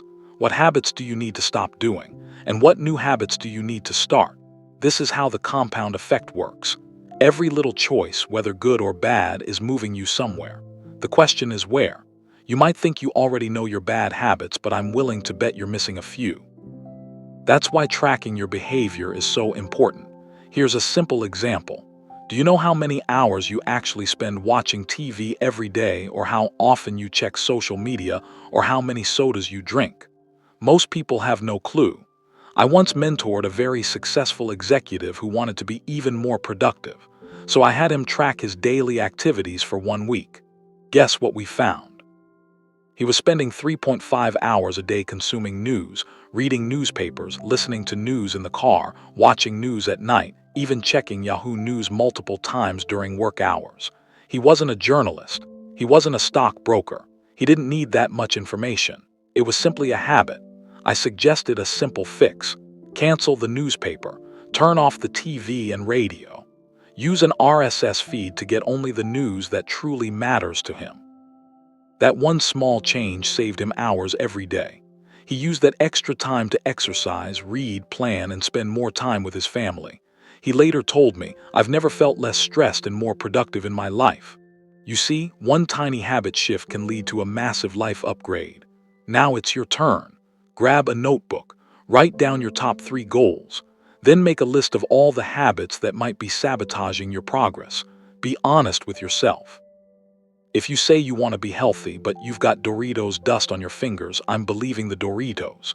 If you say personal growth matters, but you spend more time gaming than reading, I'm believing the Xbox. If you claim family is your #1 priority, but they're not even on your schedule, I'm believing your calendar. Habits and behaviors never lie. That list of bad habits, that's the truth of who you are right now. But here's the good news. You get to decide whether that's okay or if you're ready to change. Next, write down the positive habits you need to adopt. Habits that, if practiced consistently, will compound into your success. Remember, this isn't about feeling guilty. It's not about blaming yourself for the past. It's about being clear, honest, and intentional about the future. We are going to uproot the bad habits and plant new powerful habits in their place. And that's how you take control of your life. Game changers. 5 strategies for eliminating bad habits. Your habits are learned. That means they can be unlearned. But first, you need a new game plan. Here are 5 powerful strategies to break free from bad habits and finally steer your life in the direction you want. 1. Identify your triggers. Every bad habit has a trigger. Ask yourself, who am I with when this habit shows up? Where does it happen? What time of day? How am I feeling? Is it stress, boredom, anxiety? Do certain people or places bring it out of you? For example, do you crave sweets at night? Do you drink more when you're with certain friends? Be honest and write down the big 4s. Who, what, where, when. Awareness is the first step to change, but it's just step 1. 2. Clean house. If you want to quit a bad habit, remove the temptation. Want to stop drinking alcohol? Get rid of every bottle. Throw away the glasses too. Want to stop overspending? Unsubscribe from all shopping emails. Cancel those catalogs. Want to eat healthier? Clean out the junk food in your kitchen. Don't bring it into the house, period. You can't rely on willpower. Make it easier to win by cleaning house. 3. Swap it. You don't have to suffer. You can swap bad habits with better ones. For example, I love something sweet after dinner. If there's ice cream, I'll eat a massive sundae. But now I satisfy the craving with just 2 Hershey's Kisses. Sweet tooth satisfied. No treadmill punishment needed. My sister-in-law used to munch on tortilla chips while watching TV. She realized it was the crunch she loved. Now she swaps chips for carrot and celery sticks. Crunchy but healthy. Find healthier alternatives that still scratch the itch. 4. Ease in. Some habits are deeply rooted. For those, it's okay to ease in slowly. When my wife had to quit caffeine, we didn't go cold turkey. We started with 50% decaf coffee, then full decaf, then decaf tea. Over a month, we weaned off caffeine. No headaches, no crash. Small steps can lead to big change one day at a time, or jump in. But sometimes you just need to jump in. I remember water skiing like Rollins. The water was freezing, I dread getting in. But once I plunged in, it wasn't so bad. I acclimated quickly and had a blast skiing. Same with habits. Sometimes tiptoeing doesn't work. You need to make the leap. I knew someone who drank all day every day. One day at a wedding, he saw someone full of energy and life, the complete opposite of himself. At that moment, he decided no more alcohol, cold turkey, and he hasn't touched a drop in 6 years. In business, I found that small steps don't always cut it. Sometimes you have to go Allen. Ask yourself, which habits can I ease into changing, and which ones require a bold leap of commitment. Either way, choose a strategy and start moving. The compound effect is waiting to reward your effort. Run a vice check. Let's get one thing straight. I'm not suggesting you cut out every bad thing from your life. Life's little indulgences are fine in moderation. But here's the real question. Are you in control of your vices, or are they controlling you? The vice fast. I have a personal habit. Every few months I go on a vice fast. I pick one of my vices, coffee, ice cream, wine, movies, and I take a break from it for 30 days. It's my way of checking, am I still the boss here? For example, when I enjoy a glass of wine, I want it to be a celebration of the day, not a way to escape a bad mood. Same goes for ice cream. Am I savoring it as a treat, or is it slowly turning into a nightly addiction? The 30-day challenge. Here's a challenge for you. Pick one vice, something you enjoy in moderation, and go 30 days without it. Maybe it's coffee, Netflix, sweets, social media, online shopping. Test yourself. Are you still in control? If you find it seriously difficult to abstain, that's a sign that habit might be starting to own you. Stay the alpha dog. You want to be the alpha dog in your life, not the other way around. This isn't about punishment. It's about proving to yourself that you're still in charge, that you can enjoy life's pleasures, but only on your own terms. A vice isn't forever. It's just 30 days. But the awareness you gain, that can last a lifetime. 6 powerful techniques to build good habits. Now that we've talked about eliminating bad habits, it's time to plant new positive habits that will lead you straight to success. Creating a good habit is like planting a tree. You've got to plant it, water it, care for it, and make sure it takes root. Let me walk you through 6 powerful strategies to make that happen. 1. Set yourself up to succeed. You want to make your new habits easy to do. If you join a gym that's 30 m away, guess what? You'll never go. But if that gym is 5 minutes from your home, you'll have no excuse.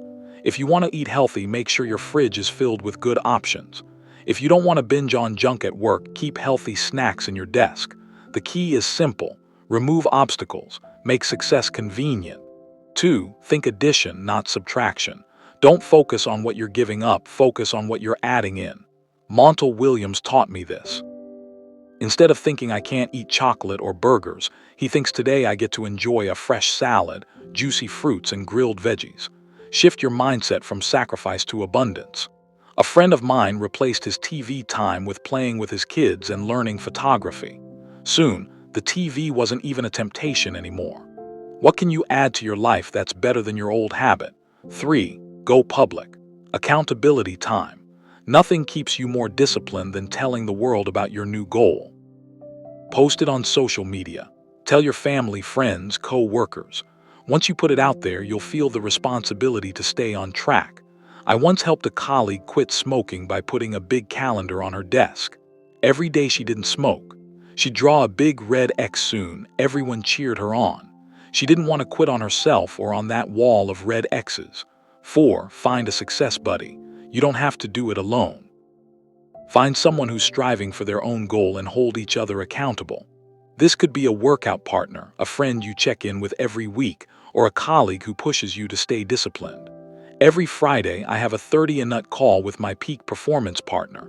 We share wins, losses, lessons, and keep each other sharp. 5. Competition and camaraderie. We all love a little friendly competition, don't we? I once organized a step count challenge at work. Teams competed to see who could walk the most steps in a month. People who never exercised suddenly started walking 5, 6 miles a day. Not because they loved exercise, but because of the camaraderie, the competition, the fun. What kind of healthy competition can you create with your friends, family, or co-workers? 6. Celebrate every win. No matter how small the victory, celebrate it. Give yourself daily, weekly, and monthly rewards. A walk in the park, a fun book, a nice dinner, a weekend getaway, anything that keeps you motivated. Don't wait until you hit the final goal to feel good. Success needs to feel rewarding along the way.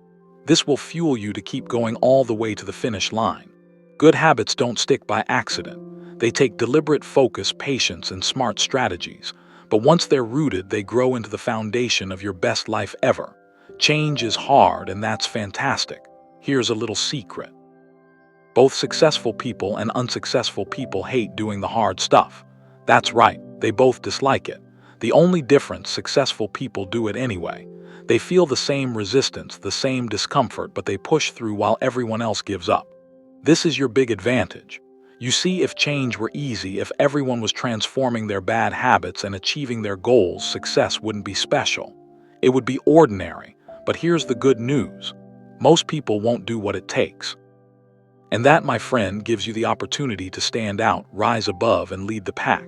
When things get hard, when it gets boring, when it feels tedious, most people will tap out, but not you. If you can push through when others quit, success becomes inevitable. I actually get excited when it's hard. Whenever something feels difficult, I smile and think, this is where the separation happens. This is the moment where most people fall off track, but it's also the moment where you can pull ahead. Dr. Martin Luther King Jr. said it best. The ultimate measure of a man is not where he stands in moments of comfort, but where he stands at times of challenge. Your true strength is revealed in those moments of difficulty. Embrace the awkward. Love the tedious. Yes, change is uncomfortable. Yes, it can be boring. And yes, it can feel like a grind. But that's the price of greatness.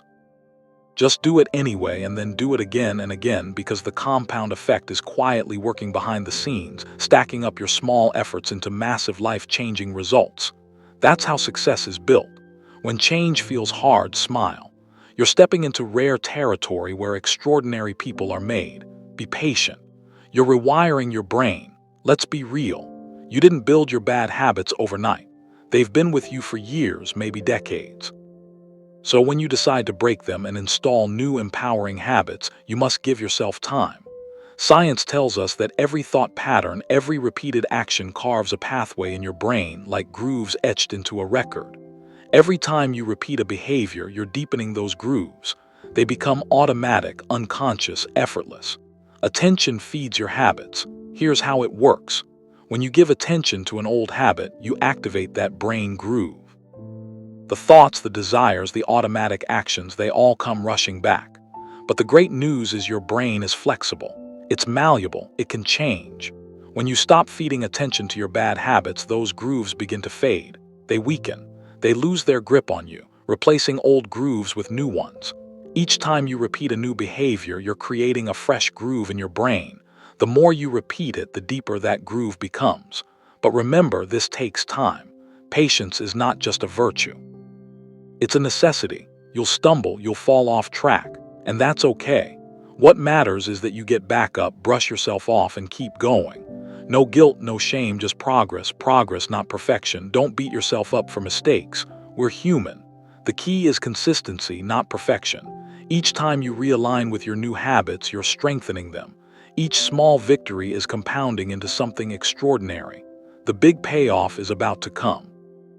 All the effort you've been putting in, the discipline, the tracking, the behavior changes, it's about to pay off in a big way. The next chapter is where the multiplying effect comes alive. This is where you break away from the herd. This is where you start building unstoppable momentum. Stay with me. You're on the edge of something remarkable. Chapter 4. Momentum. Let me introduce you to someone very special. Someone who has been a game changer in the lives of the most successful people in the world. This friend has been by the side of Bill Gates, Steve Jobs, Richard Branson, Michael Jordan, Lance Armstrong, Michael Phelps, and every other high achiever you can think of. I call this friend Mo, or to be more precise, Big Mo is one of the most powerful forces of success. You can't see it, you can't touch it, but when Big Mo is with you, you'll feel it, you'll know it. When Big Mo shows up, it feels like everything becomes easier. Opportunities open up, things start flowing. You make progress faster. It's like being pushed forward by a powerful wind at your back. But here's the tricky part. Big Mo doesn't show up on its own. You have to work hard to get it moving. And once it starts moving, you have to keep feeding it or it will slow down and disappear. The power of momentum. Think of a train sitting on the tracks. If it's standing still, even a small block of wood can stop it from moving. But once that train starts rolling and gains speed, not even a wall of concrete can stop it. That's the power of momentum. Success works the same way. In the beginning, it feels hard. You're pushing, pulling, and struggling to build your habits, to stick to your plan, to see results. But if you stay consistent day after day, you'll start to notice something magical. One day, your actions will feel easier. The effort will feel lighter. You'll start seeing results faster. You'll feel a new kind of energy behind you. That's Big Mo showing up. Consistency is the key to Big Mo. Here's the truth. You can't buy momentum. You can't wish for it. The only way to earn Big Mo is through consistent action. Every small decision you make, every small habit you stick to is like adding fuel to the engine of Big Mo. Go to the gym consistently, and after a few weeks it becomes easier. You feel stronger, more energetic. That's Big Mo. Save a small portion of your income every month, and over time your wealth will start growing faster. That's Big Mo. Practice a skill every day and one day it'll feel like second nature. That's Big Mo. But remember, if you stop, Big Mo stops. Why most people never meet Big Mo? Most people never get to experience Big Mo. Why? Because they give up too early. They start a new habit, a new goal, a new plan. But when they don't see quick results, they stop. They get discouraged and move on to something else. But success doesn't come to those who hop from one thing to another. Success comes to those who stay the course long enough to invite Big Mo into their lives. It's like pumping water from an old hand pump well. In the beginning, you pump and pump, but no water comes out. Most people give up here, but if you keep pumping, eventually the water flows freely and abundantly. And once it's flowing, you don't need to pump as hard. Building momentum in your life. So how do you get Big Mo on your side? Start small but stay consistent. Don't worry about big leaps. Focus on small daily actions. Be patient. Momentum takes time to build. Trust the process. Don't break the chain. If you skip a day, you lose steam. Protect your momentum fiercely. Focus on the process, not just the results. Enjoy the daily habits. They are the fuel for Big Mo. Remember, once you get momentum going, success will feel effortless. You'll achieve more with less struggle. And once Big Mo is with you, it becomes incredibly hard for anyone to stop you. Darren's personal story, the power of momentum. Darren shares his personal story of how momentum changed his life. When he started his real estate business, he faced rejection after rejection. He made countless cold calls with hardly any success. But Darren stayed consistent. Every day he kept making calls, learning, improving. At first, progress was painfully slow. But after months of consistent effort, something shifted. Deals started closing, clients started referring him, success started to snowball. That was Big Mo stepping in. Within a few years, Darren became one of the top real estate agents in his area, not because of one big break, but because of consistent small efforts that built unstoppable momentum. Momentum is always moving either for you or against you. One final lesson. Momentum doesn't just work for success. It works in all areas of life, good or bad. If you build bad habits like overeating, skipping workouts, or procrastinating, you're also building momentum, but in the wrong direction. And once negative momentum builds up, it's just as powerful, dragging you down, making it hard to change. That's why it's so important to consciously create positive momentum in your life. Start small, be consistent, protect your habits, keep moving forward. Once Big Mo is with you, the journey becomes smoother, faster, and more enjoyable. Momentum is your secret weapon. It's invisible, but when you have it, you will feel unstoppable. The hardest part is getting started and staying consistent during the early stages. But once you build it, Big Mo will carry you towards success faster than you ever imagined. Harnessing the power of Big Mo. Do you remember Newton's first law from high school physics? You know, the law of inertia. It says objects at rest tend to stay at rest and objects in motion tend to stay in motion. In simple words, couch potatoes will stay couch potatoes and achievers who build momentum will keep moving and achieving more. This is the secret behind every success story. It's not easy to build momentum, but once you do, everything changes. The merry-go-round example.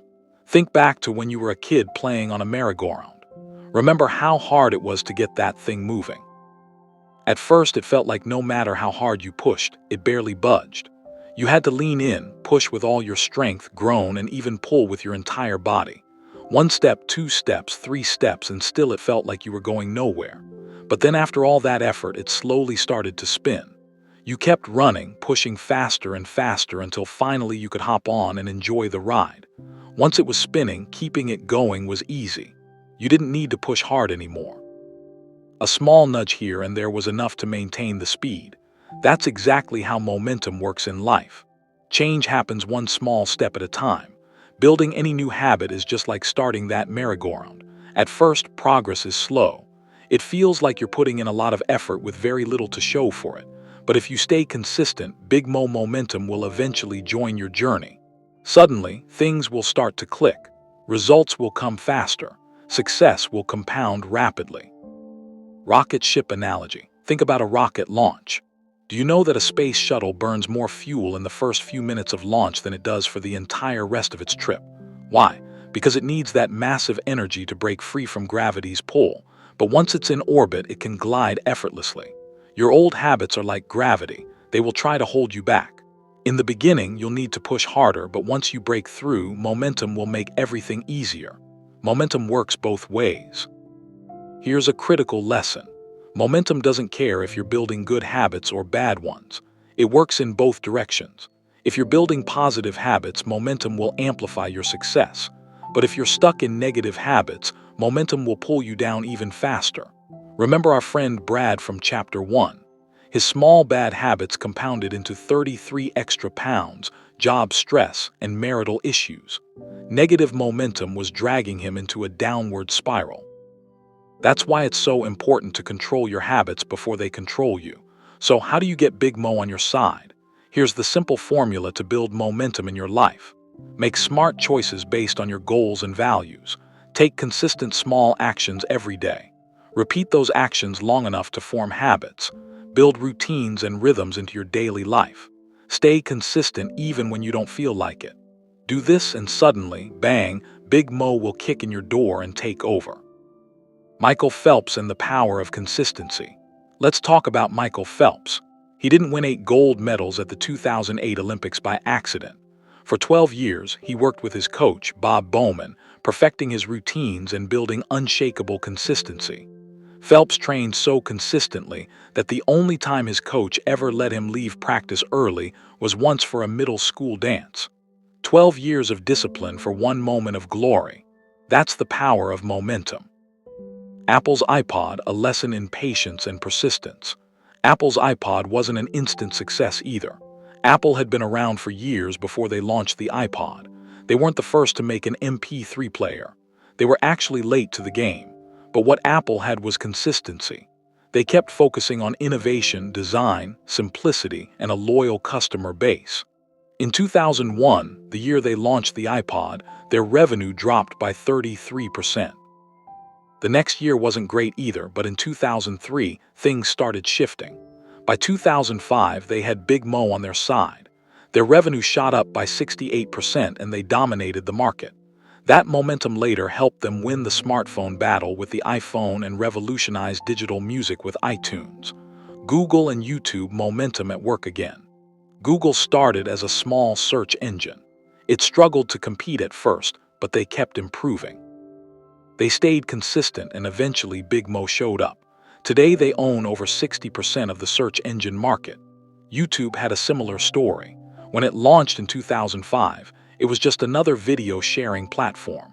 But then one viral video, Lazy Sunday from Saturday Night Live, put them on the map.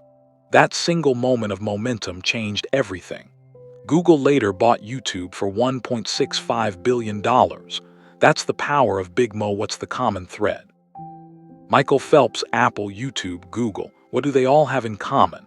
They weren't doing anything different after they achieved success. They built small, consistent habits, stayed disciplined, and when momentum showed up, they became unstoppable. Start now. Stay consistent. Momentum is a powerful force, but it doesn't just show up on its own. You have to earn it. You start small. You stay patient. You stay consistent. Then one day, Big Mo shows up. And when it does, success becomes inevitable. Routine power. Have you ever wondered why some of your best intentions fail? You start off excited about a new goal, eating healthy, exercising daily, but after a while you lose steam. Why does that happen? The reason is simple. You didn't have a system. Without a solid routine to support your new habits, even the best plans will eventually fall apart. Routines. The secret of high achievers. A routine is something you do every day automatically. You don't think about brushing your teeth, right? Or putting on your seatbelt. You just do it.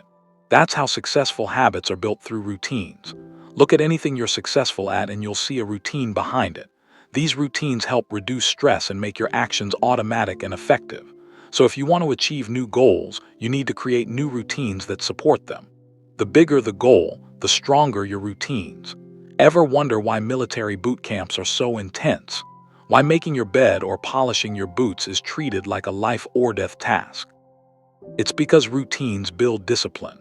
In just 8 to 12 weeks, these simple routines transform teenagers into mission-ready soldiers. Through constant practice, they learn to perform under chaos and pressure automatically without hesitation. You might not be in a battlefield, but life throws its own battles at you. Without solid routines, your life can become chaotic, stressful, and unpredictable. Predictable routines equals predictable results. Let's take a look at golfer Jack Nicklaus, one of the greatest golfers in history. Jack was famous for his pre-shot routine. Before every single shot, he followed the exact same sequence of steps. He would line up his club face, adjust his stance, waggle his club, and visualize his target. Only after this entire dance would he strike the ball. During a major tournament, a psychologist timed Jack's routine from the moment he pulled out his club until he hit the ball. The result, his routine never varied more than 1 second from the first tee to the final putt. That's incredible consistency. When routines break, performance suffers. On the flip side, let's talk about Greg Norman at the 1996 Masters. During that tournament, as the pressure increased, Greg Norman's pre-shot routine got faster and faster. He rushed through it. The result, his rhythm broke. His consistency vanished, and so did his chance of winning. Changing his routine under pressure made his performance unpredictable. The same thing happens to football kickers. Without their pre-kick routine, their accuracy significantly drops. It's not because they forgot how to kick. It's because they're out of rhythm. Routines center you. Even pilots with thousands of flight hours go through their pre-flight checklist before every flight without exception. Not just for safety, but to center themselves mentally and prepare for top performance. Routines aren't just about actions. They're about mindset. High achievers live by routines. Every high achiever, every successful entrepreneur, athlete, or leader has routines that regulate their daily disciplines. That's the difference between people who succeed consistently and those who only succeed occasionally. Routines are what separate the extraordinary from the ordinary. Without routines, you're relying on willpower, and willpower fades. With routines, your actions become automatic. So, how do you create effective routines that support your goals? Step 1. Decide which habits you want to implement. Look at your goals. What behaviors do you need to add? What bad habits do you need to remove? Step 2. Design your routine intentionally. Be like Jack Nicklaus. Create a specific sequence of steps that prepares you for success. Step 3. Lock it in place. Once you design a morning routine, for example, treat it like it's carved in stone. No negotiations, no excuses. Step 4. If interrupted, start over. If life throws a distraction at you, go back to the start of your routine. Anchor yourself. This builds discipline and strengthens the foundation for the day's performance. Routines are your launch pad. Here's the truth. A daily routine built on good habits is the most powerful weapon you have. It's what turns dreams into results. It's what keeps you grounded when life gets chaotic. It's what transforms small efforts into massive achievements. Design your routines carefully. Protect them fiercely. Execute them daily, and soon success will become your default setting. Bookend your days. If you want to become world-class in anything you do, you need to build world-class routines. But here's the challenge. You can't always control what happens in the middle of your day. Unexpected calls, sudden emergencies, distractions, life happens. However, there are two times in your day that you can almost always control: the beginning and the end. That's why successful people bookend their days with powerful routines. Why morning and evening routines are critical. Think of your day like a sandwich. The bread, the top and bottom, is what holds everything together. Even if the middle gets messy, a strong foundation on both ends keeps everything intact. That's what morning and evening routines do.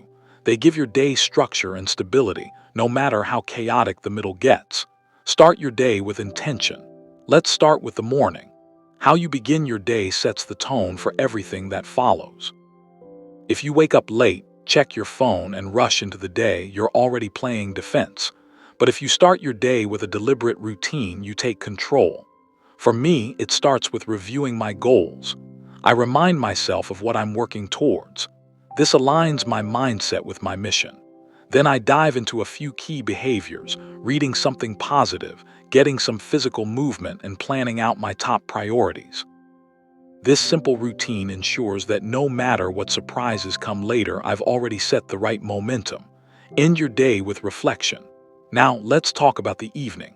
At the end of the day, I go through a shutdown routine to reflect and reset. I review what I accomplished. I note what could have gone better. I realign myself with my goals. I also take time to plan for the next day. This helps me clear my mind and sleep with a sense of direction and calm. By bookending my day like this with intentional routines at the start and finish, I create a framework that supports my success regardless of how unpredictable the day becomes. Design your own bookends.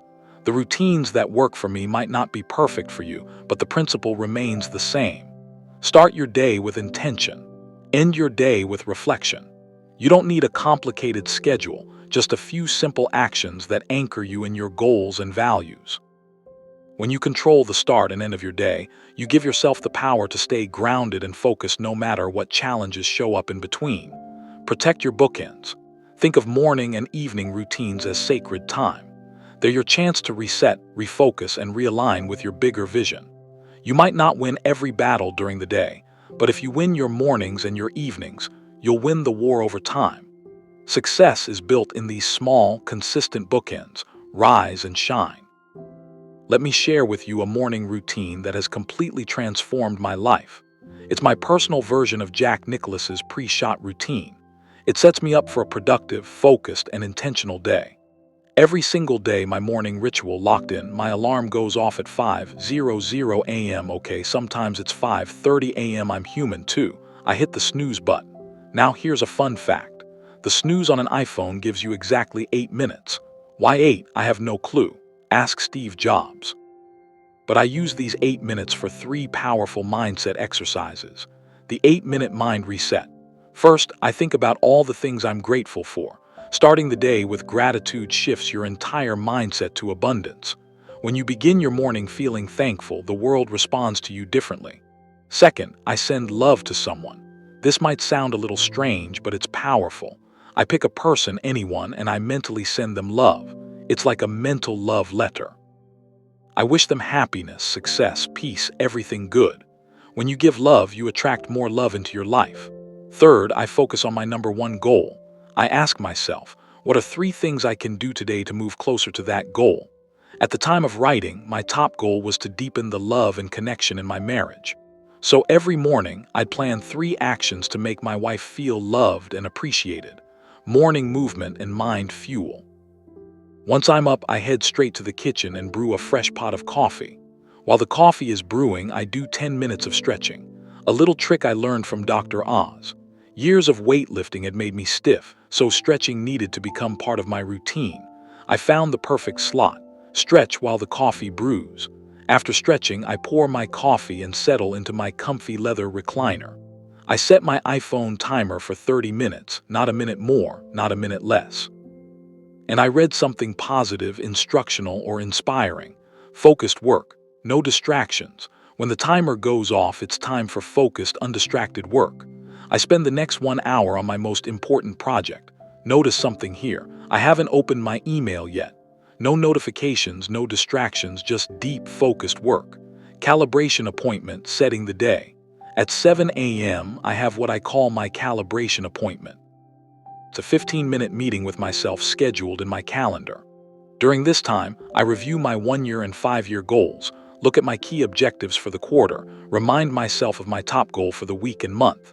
Then comes the most crucial part. I set my top 3 MVPs, most valuable priorities for the day. I ask myself, if I only get 3 things done today, which actions will move me closest to my big goals? Once I've locked in my MVPs, I open my email just briefly. I send out quick tasks and delegations to my team to get them rolling.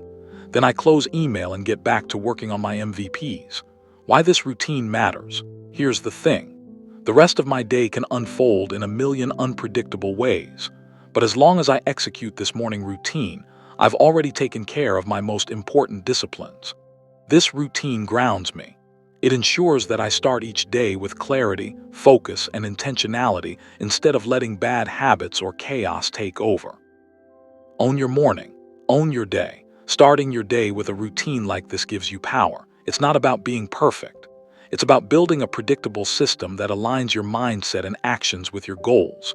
Win your morning and the rest of the day will follow. Sweet dreams. Let's talk about the other bookend of your day, your evening routine. You see, the way you end your day is just as important as how you start it. No matter how chaotic or unpredictable your day was, you have the power to finish strong. Cashing out your day. When I was younger, I worked as a waiter. At the end of every shift before I could go home, I had to cash out. That meant turning in all receipts, credit card slips, and cash. Everything had to balance or else there was trouble. I apply that same principle to my day. Before I wrap up, I cash out by asking myself, how did today go compared to my plan? What tasks do I need to carry over to tomorrow? Did anything new show up that needs to be added to my plan? What's no longer important and should be scratched off? This quick reflection helps me stay organized, intentional, and on track. Capture your ideas. Build a treasure chest. Another thing I never miss is journaling my ideas and insights. Throughout the day, I'm always learning, whether it's from conversations, books, podcasts, or just life experiences. Before bed, I log these aha moments into my journal. Over the years, I've filled more than 40 journals with strategies, insights, and ideas that have helped me grow. These journals are like my personal treasure chest of wisdom. Feed your mind before sleep. One last thing I do before sleeping is I read at least 10 pages of an inspirational book. Why? Because the mind continues to process the last thing you fed it before bed. If you end your day watching negative news or mindless scrolling, your subconscious will stew on that all night. But if you end your day reading something uplifting, instructional, or aligned with your goals, your mind will keep working on your success while you sleep. Control your bookends, control your life. Here's the beautiful part. Even if all hell breaks loose during the middle of the day, if you've locked in strong morning and evening routines, you're still in control. These bookends ensure you always start strong and finish strong. That consistency compounds into massive success over time. Protect your nights. Your evening routine is not just about winding down. It's about reflecting, learning, and setting yourself up for a productive tomorrow. Small actions like cashing out, journaling, and reading can transform your nights into a powerful success ritual.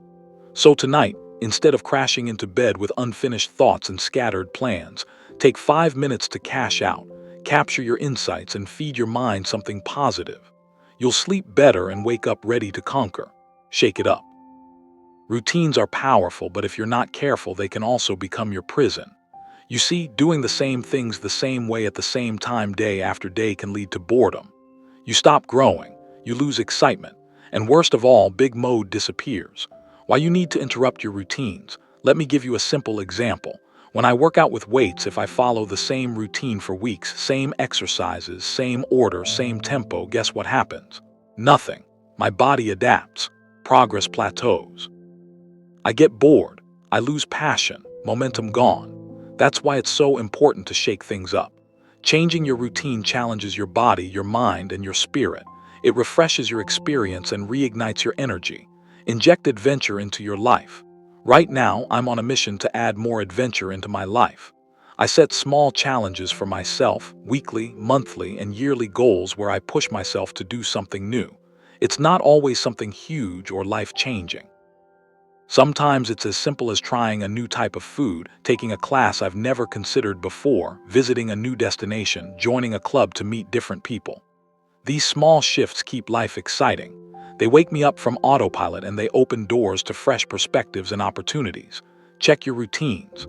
Are they still working? Here's a question for you. Look at your current routines. Are they still energizing you? Are they still producing powerful results? Or have they become same old, same old? If something that used to fire you up now feels dull, it's time to shake it up. You don't need to abandon your routines completely.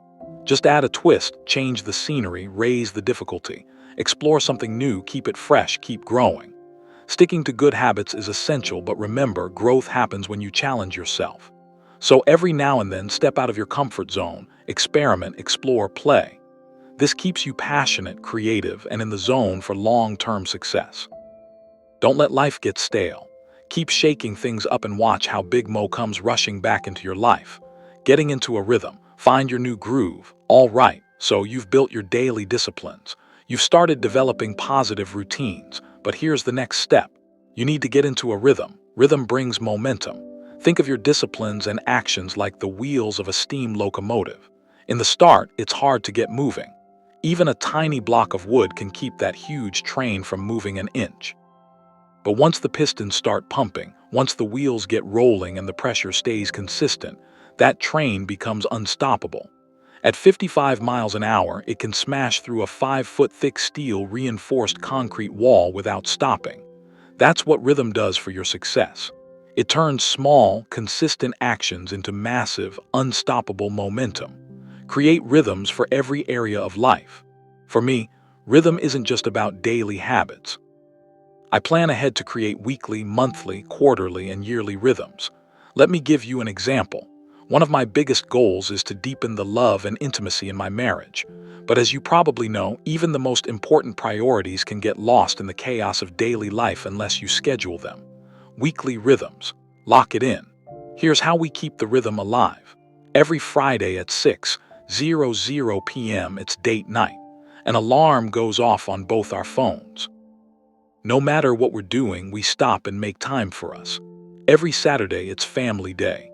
No work allowed. From Friday night to Sunday morning, it's all about marriage and family. Every Sunday at 6:00 p.m., we have our relationship review or RR. We talk about the week's wins and losses and how we can improve as a couple. The RR process. Simple but powerful. During our Sunday RR, we follow a simple structure. We start by appreciating each other, sharing things we noticed and loved during the week. Then we ask, on a scale of 1 to 10, how would you rate our relationship this week? That leads into discussing wins, losses, and adjustments.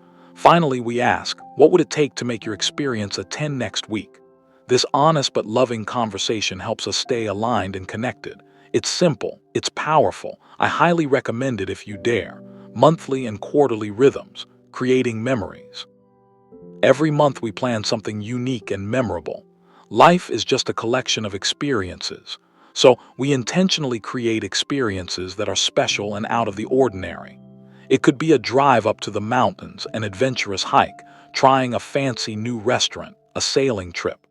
The key is to break out of routine and create lasting memories. Every quarter, we plan a 2 to 3 day getaway. This is a perfect time to review all our goals, check in on life patterns, and reflect deeply on how things are going in our relationship. Yearly traditions. Build your life calendar. Beyond that, we have yearly traditions, special travel vacations, holiday rituals, our New Year's hike and goal-setting session. When all these rhythms are set in place, you don't have to constantly think about what to do next. Everything flows naturally. We've built a rhythm that keeps the momentum going. Rhythm equals flow equals success. When your actions and disciplines get into a consistent rhythm, you're basically rolling out the red carpet for Big Mo to walk right into your life. Success becomes less about willpower and more about flow. Once you find your groove, you become unstoppable, registering your rhythm. All right, so you've built good habits. You've created powerful routines. You've established a rhythm. But how do you make sure you're staying consistent? How do you know if you're on track and not slipping? That's where something I call the rhythm register comes in. What is a rhythm register? The rhythm register is a simple yet powerful tool I created for myself. It helps me track the rhythm of a new behavior I'm working on. It's not complicated. It's just a visual way to make sure I'm keeping my commitments day after day, week after week. Because here's the thing, if you can't measure it, you can't improve it. Track the behaviors that matter. Let's say you've decided to drink more water every day. Take 10,000 steps. Show more affection to your spouse. Practice gratitude journaling. Whatever new behavior you want to build into your life, you need to track it. The rhythm register is a place where you log these behaviors daily. You'll instantly see if you're creating a consistent rhythm or if you're slacking off. Why this works? When you track something, it brings awareness. And awareness is the first step to real change. The simple act of logging a checkmark, a number, or a note keeps you accountable. It forces you to stay honest with yourself. Plus, seeing your progress builds confidence. And when you start stacking small wins, big momentum kicks in. What gets measured gets managed. So if you're serious about developing a new behavior, don't leave it to chance. Track it, measure it, register your rhythm. That's how you go from intention to action to success. The rhythms of life. When people start something new, they almost always overdo it. They go Allen too fast, too hard, and they burn out. Excitement is good, but sustainability is better. Look, I want you to feel excited about setting up a rhythm for success, but here's the real key. You need a plan that you can absolutely positively do for the long term. Not just this week, not just this month.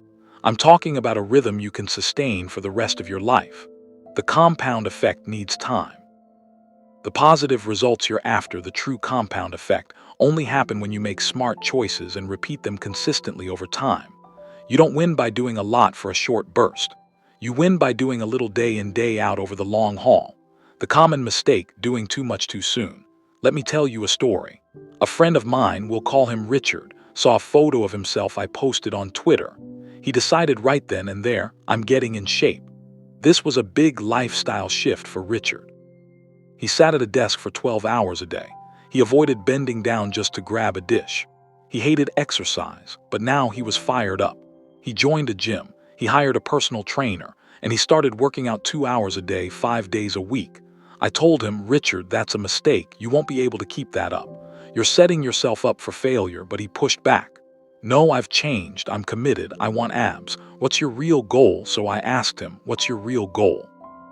He said, I want to be trim, I want to be healthy. Why? I want vitality, I want to be around to see my kids have kids. Bingo, that's his true motivation.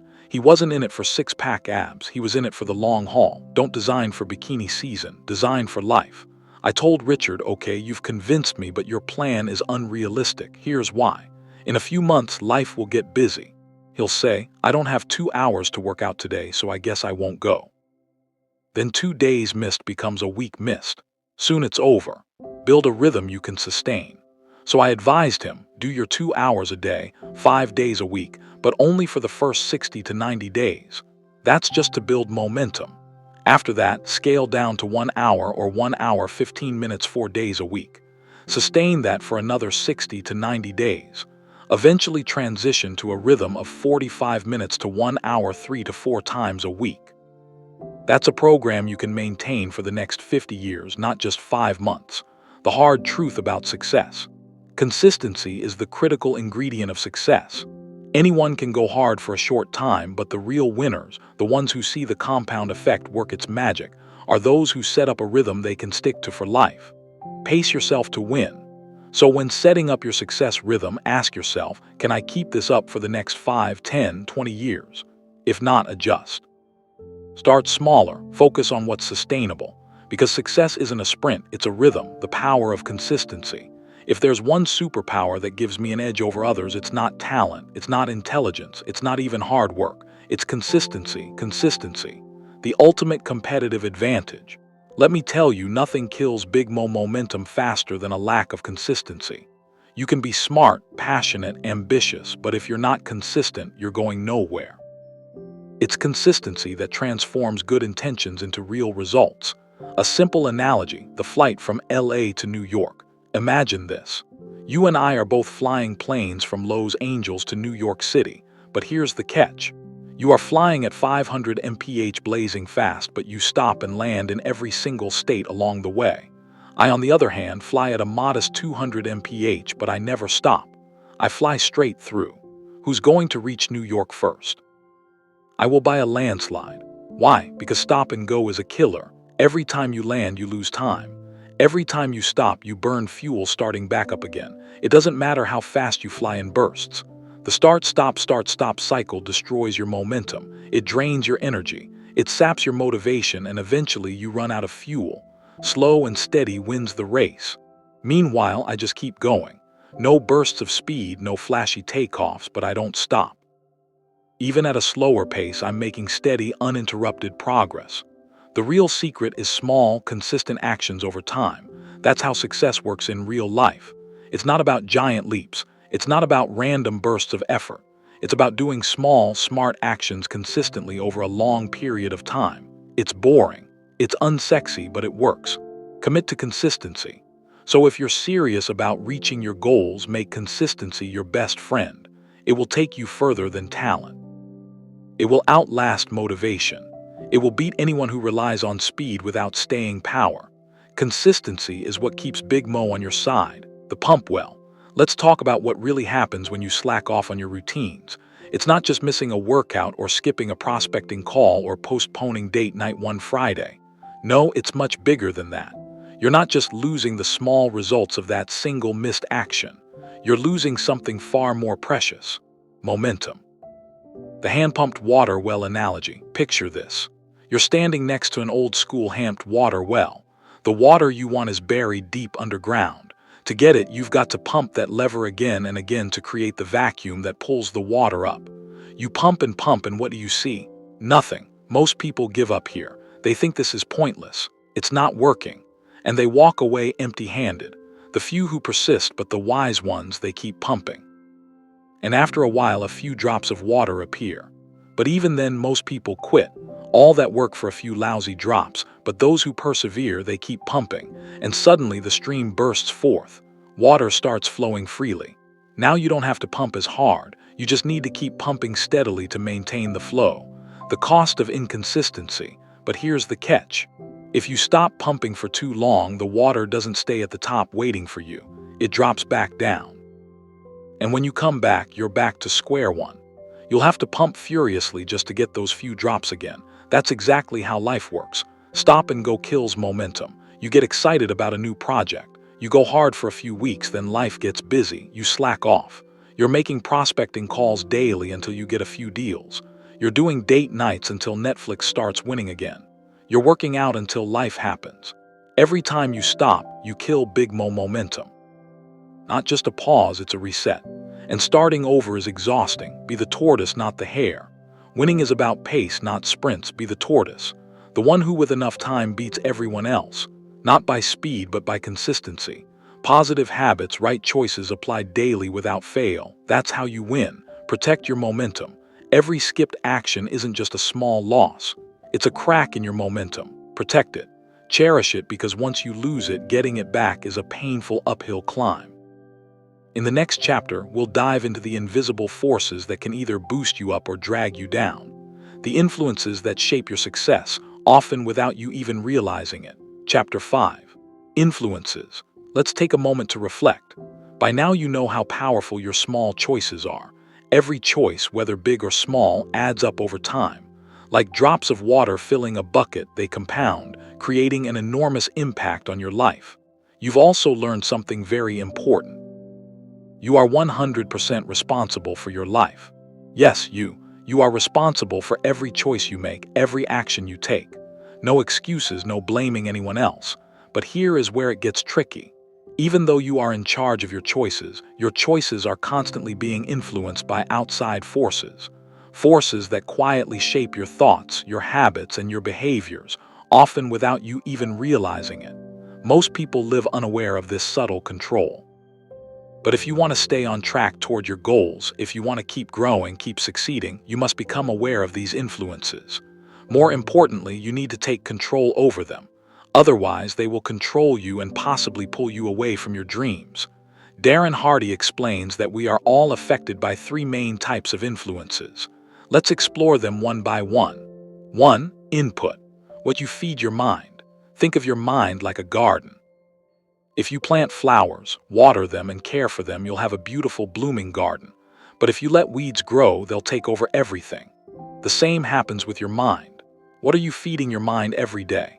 Are you filling it with positive, uplifting information, or are you letting negative, toxic stuff get in? Most people don't even realize how much garbage they're consuming. News filled with negativity, gossip on social media, endless scrolling through meaningless content.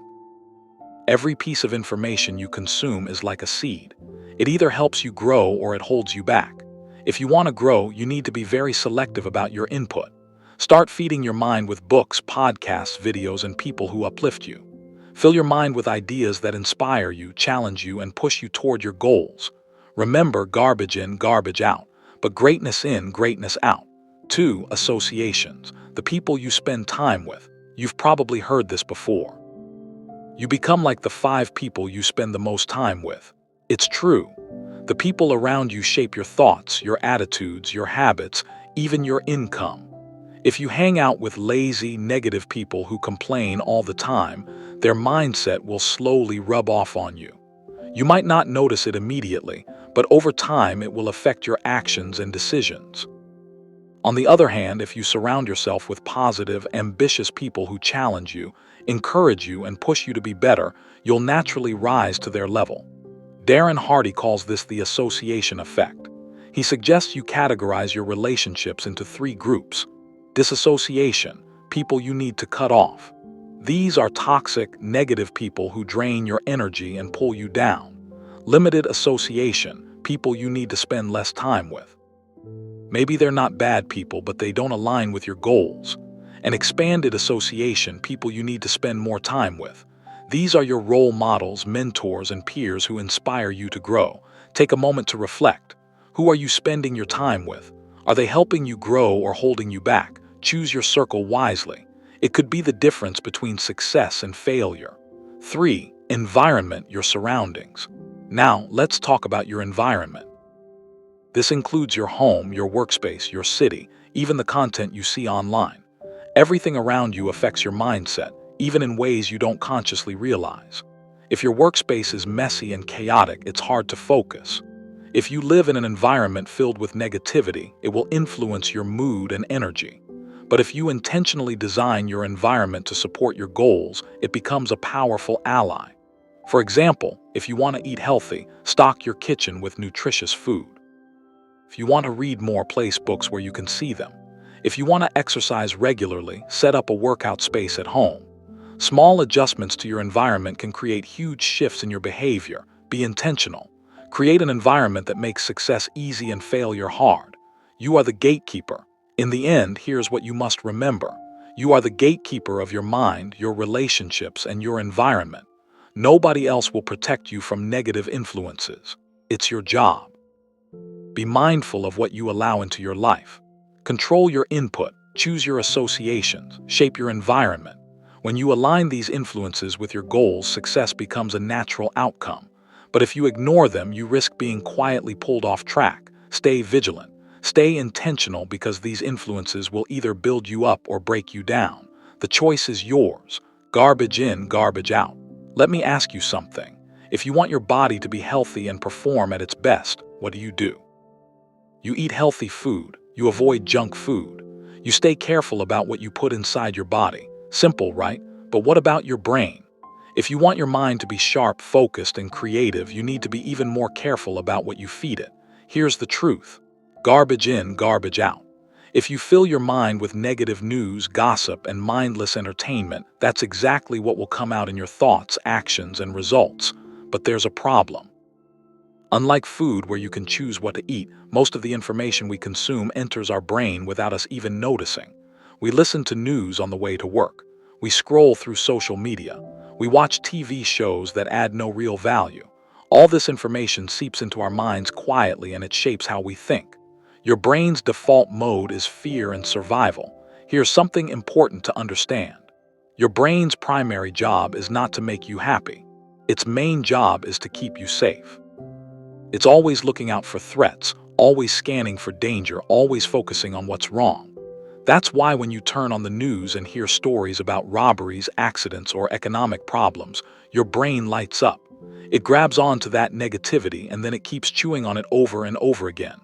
You carry that fear and worry into your entire day. Left on its own, your brain will keep focusing on the negative. It's part of human nature. But here's the good news. You can change your behavior. You can take control of what you allow into your mind. Don't drink dirty water. Imagine your mind is like a glass of water. If you pour dirty, muddy water into the glass, everything inside becomes dirty. That's what happens when you fill your mind with negative input. Bad news, gossip, drama, complaints. All your thoughts, your expectations, and your results will be filtered through that muddy water. But here's the solution. Flush it out. Keep pouring in clean, fresh water, positive, inspiring, uplifting content. If you do it long enough, eventually the dirty water gets flushed out and your mind becomes clear and focused. What is this clean water? It's books, podcasts, success stories, motivational videos, positive conversations, content that feeds your mind with ideas of growth, abundance, success, and possibility. Step 1. Stand guard at the gate of your mind. Let's be real, you can't completely avoid negative input. It's everywhere. On billboards, at the grocery store checkout, on social media, in casual conversations. But you can control most of it. Here are some simple actions. Cancel negative subscriptions. Stop listening to depressing news radio. Replace TV time with reading or meaningful conversations. Record only educational, positive shows, and skip the commercials. Even with friends and family, you can gently steer conversations away from negativity. You are the gatekeeper of your mind. No one else will do it for you. Step 2. Go on a media diet. Did you know the average person spends almost 5 hours a day watching TV? That's more than 30 hours a week, 2 entire months every year spent in front of a screen. And people wonder why they feel stuck in life. The media knows how to grab your attention. They show you the most shocking, scary, dramatic stories because that's what sells. But that constant stream of negativity gives you a twisted, distorted view of the world. It fills your mind with fear, worry, and hopelessness. You need to break free from this cycle. Limit your media consumption. Be intentional. Don't let the media hijack your mind. Step 3. Enroll in Drive Time University. Here's a powerful idea Darren Hardy shares. Turn your car into a mobile classroom. The average person drives about 12,000 m a year. That's around 300 hours sitting in your car. Now imagine if you use that time to listen to audiobooks, personal development programs, or educational podcasts. You could earn the equivalent of a college degree just by listening while you drive. Instead of wasting time on mindless radio chatter, you're using that time to grow, learning new skills, developing a success mindset, and staying motivated. That's how you separate yourself from the crowd. One CD, one audiobook, one lesson at a time.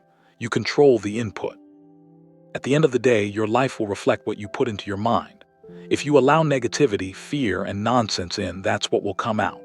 But if you intentionally fill your mind with positivity, knowledge, and inspiration, you'll create an extraordinary life. Be selective, be disciplined. Stand guard at the door of your mind because garbage in, garbage out. But also greatness in, greatness out, associations. Who's influencing you? There's a simple truth in life. Birds of a feather flock together. The people you spend the most time with shape your life, sometimes more than you realize.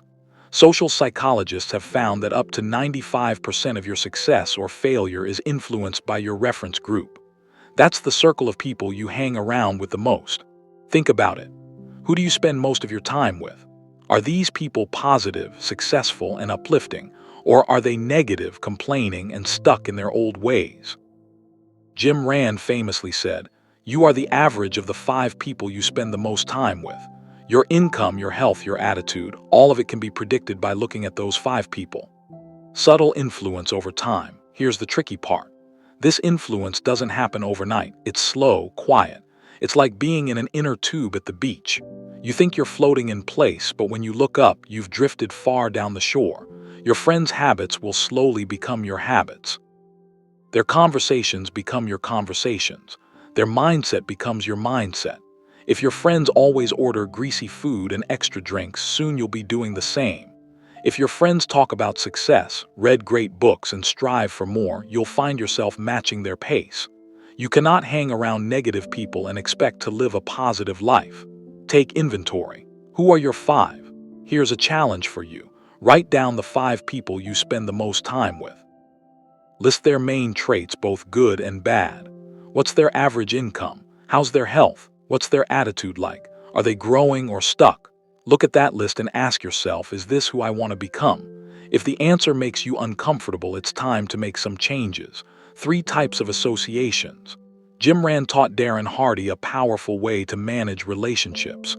You need to sort people into 3 categories. 1. Disassociations, people you must cut off. These are toxic, negative influences that drag you down. It might be a difficult decision, but it's necessary. You wouldn't let your kids hang around bad influences, so why allow it for yourself? It's hard. People will resist.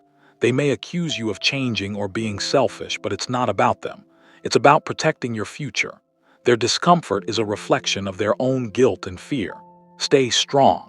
You have to be willing to let go of relationships that no longer serve you. 2. Limited associations. People you see in small doses. These people are okay in small doses. You can spend 3 minutes with them, maybe 3 hours, but not 3 days. Their influence is real, so be intentional about how much time you give them. Even with family, you can limit how much energy you invest. Don't let anyone's negativity cloud your vision. 3. Expanded associations, people you want to emulate. These are the people who inspire you, people who are already living the kind of life you dream of. Seek them out. Spend more time with them. Learn from them. Join groups, clubs, events, and organizations where these people gather. Even if you can't meet them in person, you can absorb their wisdom through books, podcasts, and videos.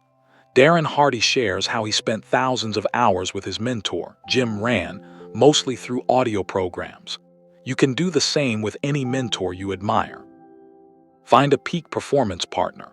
Here's another powerful strategy. Find an accountability partner. This is someone who's equally committed to personal growth, someone who will call you out when you slack off, and someone you'll hold accountable in return. Darren had weekly calls with his friend Landon Taylor. Every Friday, they discussed their wins, their failures, their goals, and what needed improvement. Knowing he had to report back to Landon kept him sharp and focused. You can have the same advantage. All it takes is finding someone who is willing to be honest with you. Invest in mentorship. Mentorship is one of the fastest ways to grow. You don't need a formal program or expensive coaching. Sometimes all it takes is a simple lunch or coffee conversation with someone you admire. Successful people are often willing to share their wisdom as long as you respect their time. Mentorship is a two-way street. Be open to learning, to feedback, and to being molded by their insights. As John Wooden said, mentoring is your true legacy. It is why you get up every day. Build your personal board of advisors. Here's a pro tip. Create your own personal board of advisors. These are people you respect, admire, and want to learn from. Reach out to them regularly. Ask for their thoughts, feedback, and ideas. Their perspectives can open up opportunities and help you avoid costly mistakes. You'll be surprised how many successful people are willing to help when you show genuine curiosity. Choose your circle wisely. In the end, your environment shapes you. The people around you either lift you up or pull you down. If you want to live an extraordinary life, you must be intentional about your associations. Choose to surround yourself with those who reflect the person you aspire to become, because you rise or fall to the level of your circle. Make sure your circle is moving in the direction you want your life to go. Environment. Change your surroundings. Change your life. Imagine this. Darren Hardy was working in real estate in the East Bay of San Francisco. Every day he saw the same people doing the same things, living at the same level. But deep down, Darren had bigger dreams. He knew he needed to be in an environment that would inspire him to level up. So he started driving across the bay to a place called Tiburon, one of the most beautiful, affluent spots in California. It wasn't about meeting wealthy people there. It was about feeling the energy of success. He'd sit by the wharf, look at the stunning hillside homes, and ask himself, which one of these would be my dream home? One house always caught his eye. A blue forestry home with an elevator and a Wayyal lightning rod on top. One day, after brunch, he followed a random open house sign after sign zigzagging up the cliffs. And when he walked into the house, he realized it was that blue house. He bought it. Your environment shapes your dreams. Here's the key point. Darren didn't meet anyone at that restaurant who changed his life, but the environment did. Being in that space, seeing those houses, feeling that energy, it expanded his vision of what was possible. He worked harder, stretched further, and made his dream a reality. You are like a sapling in a pot. Think of yourself as a sapling, a young oak tree. If you plant it in a small pot, its growth is limited. It becomes root-bound and stunted. But plant it in an open field and it becomes a mighty oak. Your environment is the same. If you stay in a limiting space physically, mentally, emotionally, you limit your growth. Environment is more than just a place. When we talk about environment, it's not just where you live, it's everything around you. Your workspace, your home, your car, your phone, your schedule, even the clutter in your mind. A messy, chaotic environment creates stress. It drains your energy. It distracts you from your goals. Every incomplete task, every broken promise, every piece of clutter, it's like a small anchor holding you back. So start clearing it out. Even small actions like cleaning your workspace or fixing that thing you've been ignoring can release mental energy. You get what you tolerate. Here's a hard truth. You get in life what you tolerate. If you tolerate disrespect, people will disrespect you. If you tolerate being underpaid, that will continue. If you tolerate poor health habits, your body will stay tired and unhealthy. The world responds to the standards you set for yourself. Some people think they're victims of how others treat them, but in reality, you teach people how to treat you by what you accept and what you refuse to accept. Protect your space. You must protect your mental, emotional, and physical space. Don't let chaos, negativity, and distractions invade your environment. If you want to build a life of consistency, rhythm, and high performance, your environment needs to support that. Make your space a place where success is the default, not the exception. Life organizes around your standards. Life is like water. It fills the container you give it. If you raise your standards, life will rise to meet you. But if you settle, life will give you exactly what you tolerate. Protect your space. Raise your expectations and watch how your environment begins to shape you into the person you want to become. Next step, accelerating your results. In the next chapter, we'll talk about how to take everything you've learned so far and unlock the secret to getting greater results with just a little more effort. It might feel like cheating, but life rewards those who know how to leverage the compound effect. Chapter 6. Acceleration. Let me take you to La Jolla, California. A beautiful place with stunning ocean views and steep mountains. For exercise and to test my willpower, I used to ride my bike up Mount Soledad. It's a 2-mile ride, straight uphill. No stopping, no excuses, just you, the bike, and the climb. Now, let me tell you something. Riding up a steep mountain is one of the most painful things you can choose to do. Not many things compare to the suffering you experience when you're pushing yourself up that slope. You hit a point where your muscles scream, your lungs are on fire, and your mind starts talking to you. It's in those moments where you meet your true self. All the ideas you had about being strong or disciplined, they vanish. You're left with raw honesty. The question stares you in the face. Do you keep going or do you crack and give up? This is what I call a moment of truth. You see, life gives us these moments often. They are tests. Tests to see how much you really want something. Tests to see if you will push through the pain or surrender when things get tough. I remember watching Lance Armstrong during his first tour to France victory. It was 1999. The race had entered the brutal mountain stages. The weather was cruel, freezing rain, mist, and even hail. Lance was not known as a great mountain climber. Many riders thought he wouldn't survive these stages, but they were wrong. On a particular climb up to a place called Cester, Lance found himself alone. His team was nowhere near. He had to face the toughest climbers in the world all by himself. Imagine after 2 hours of climbing mountains, exhausted, freezing, and soaked to the bone. With 5 to go, Lance was 32 seconds behind the leaders. In mountain cycling, 32 seconds can feel like forever, but Lance did something remarkable. He stood up on his bike and surged forward. He caught up with the two leading climbers, but he didn't stop there. With everything he had left, Lance launched a powerful attack and pulled ahead. He described it best in his book, "It's not about the bike."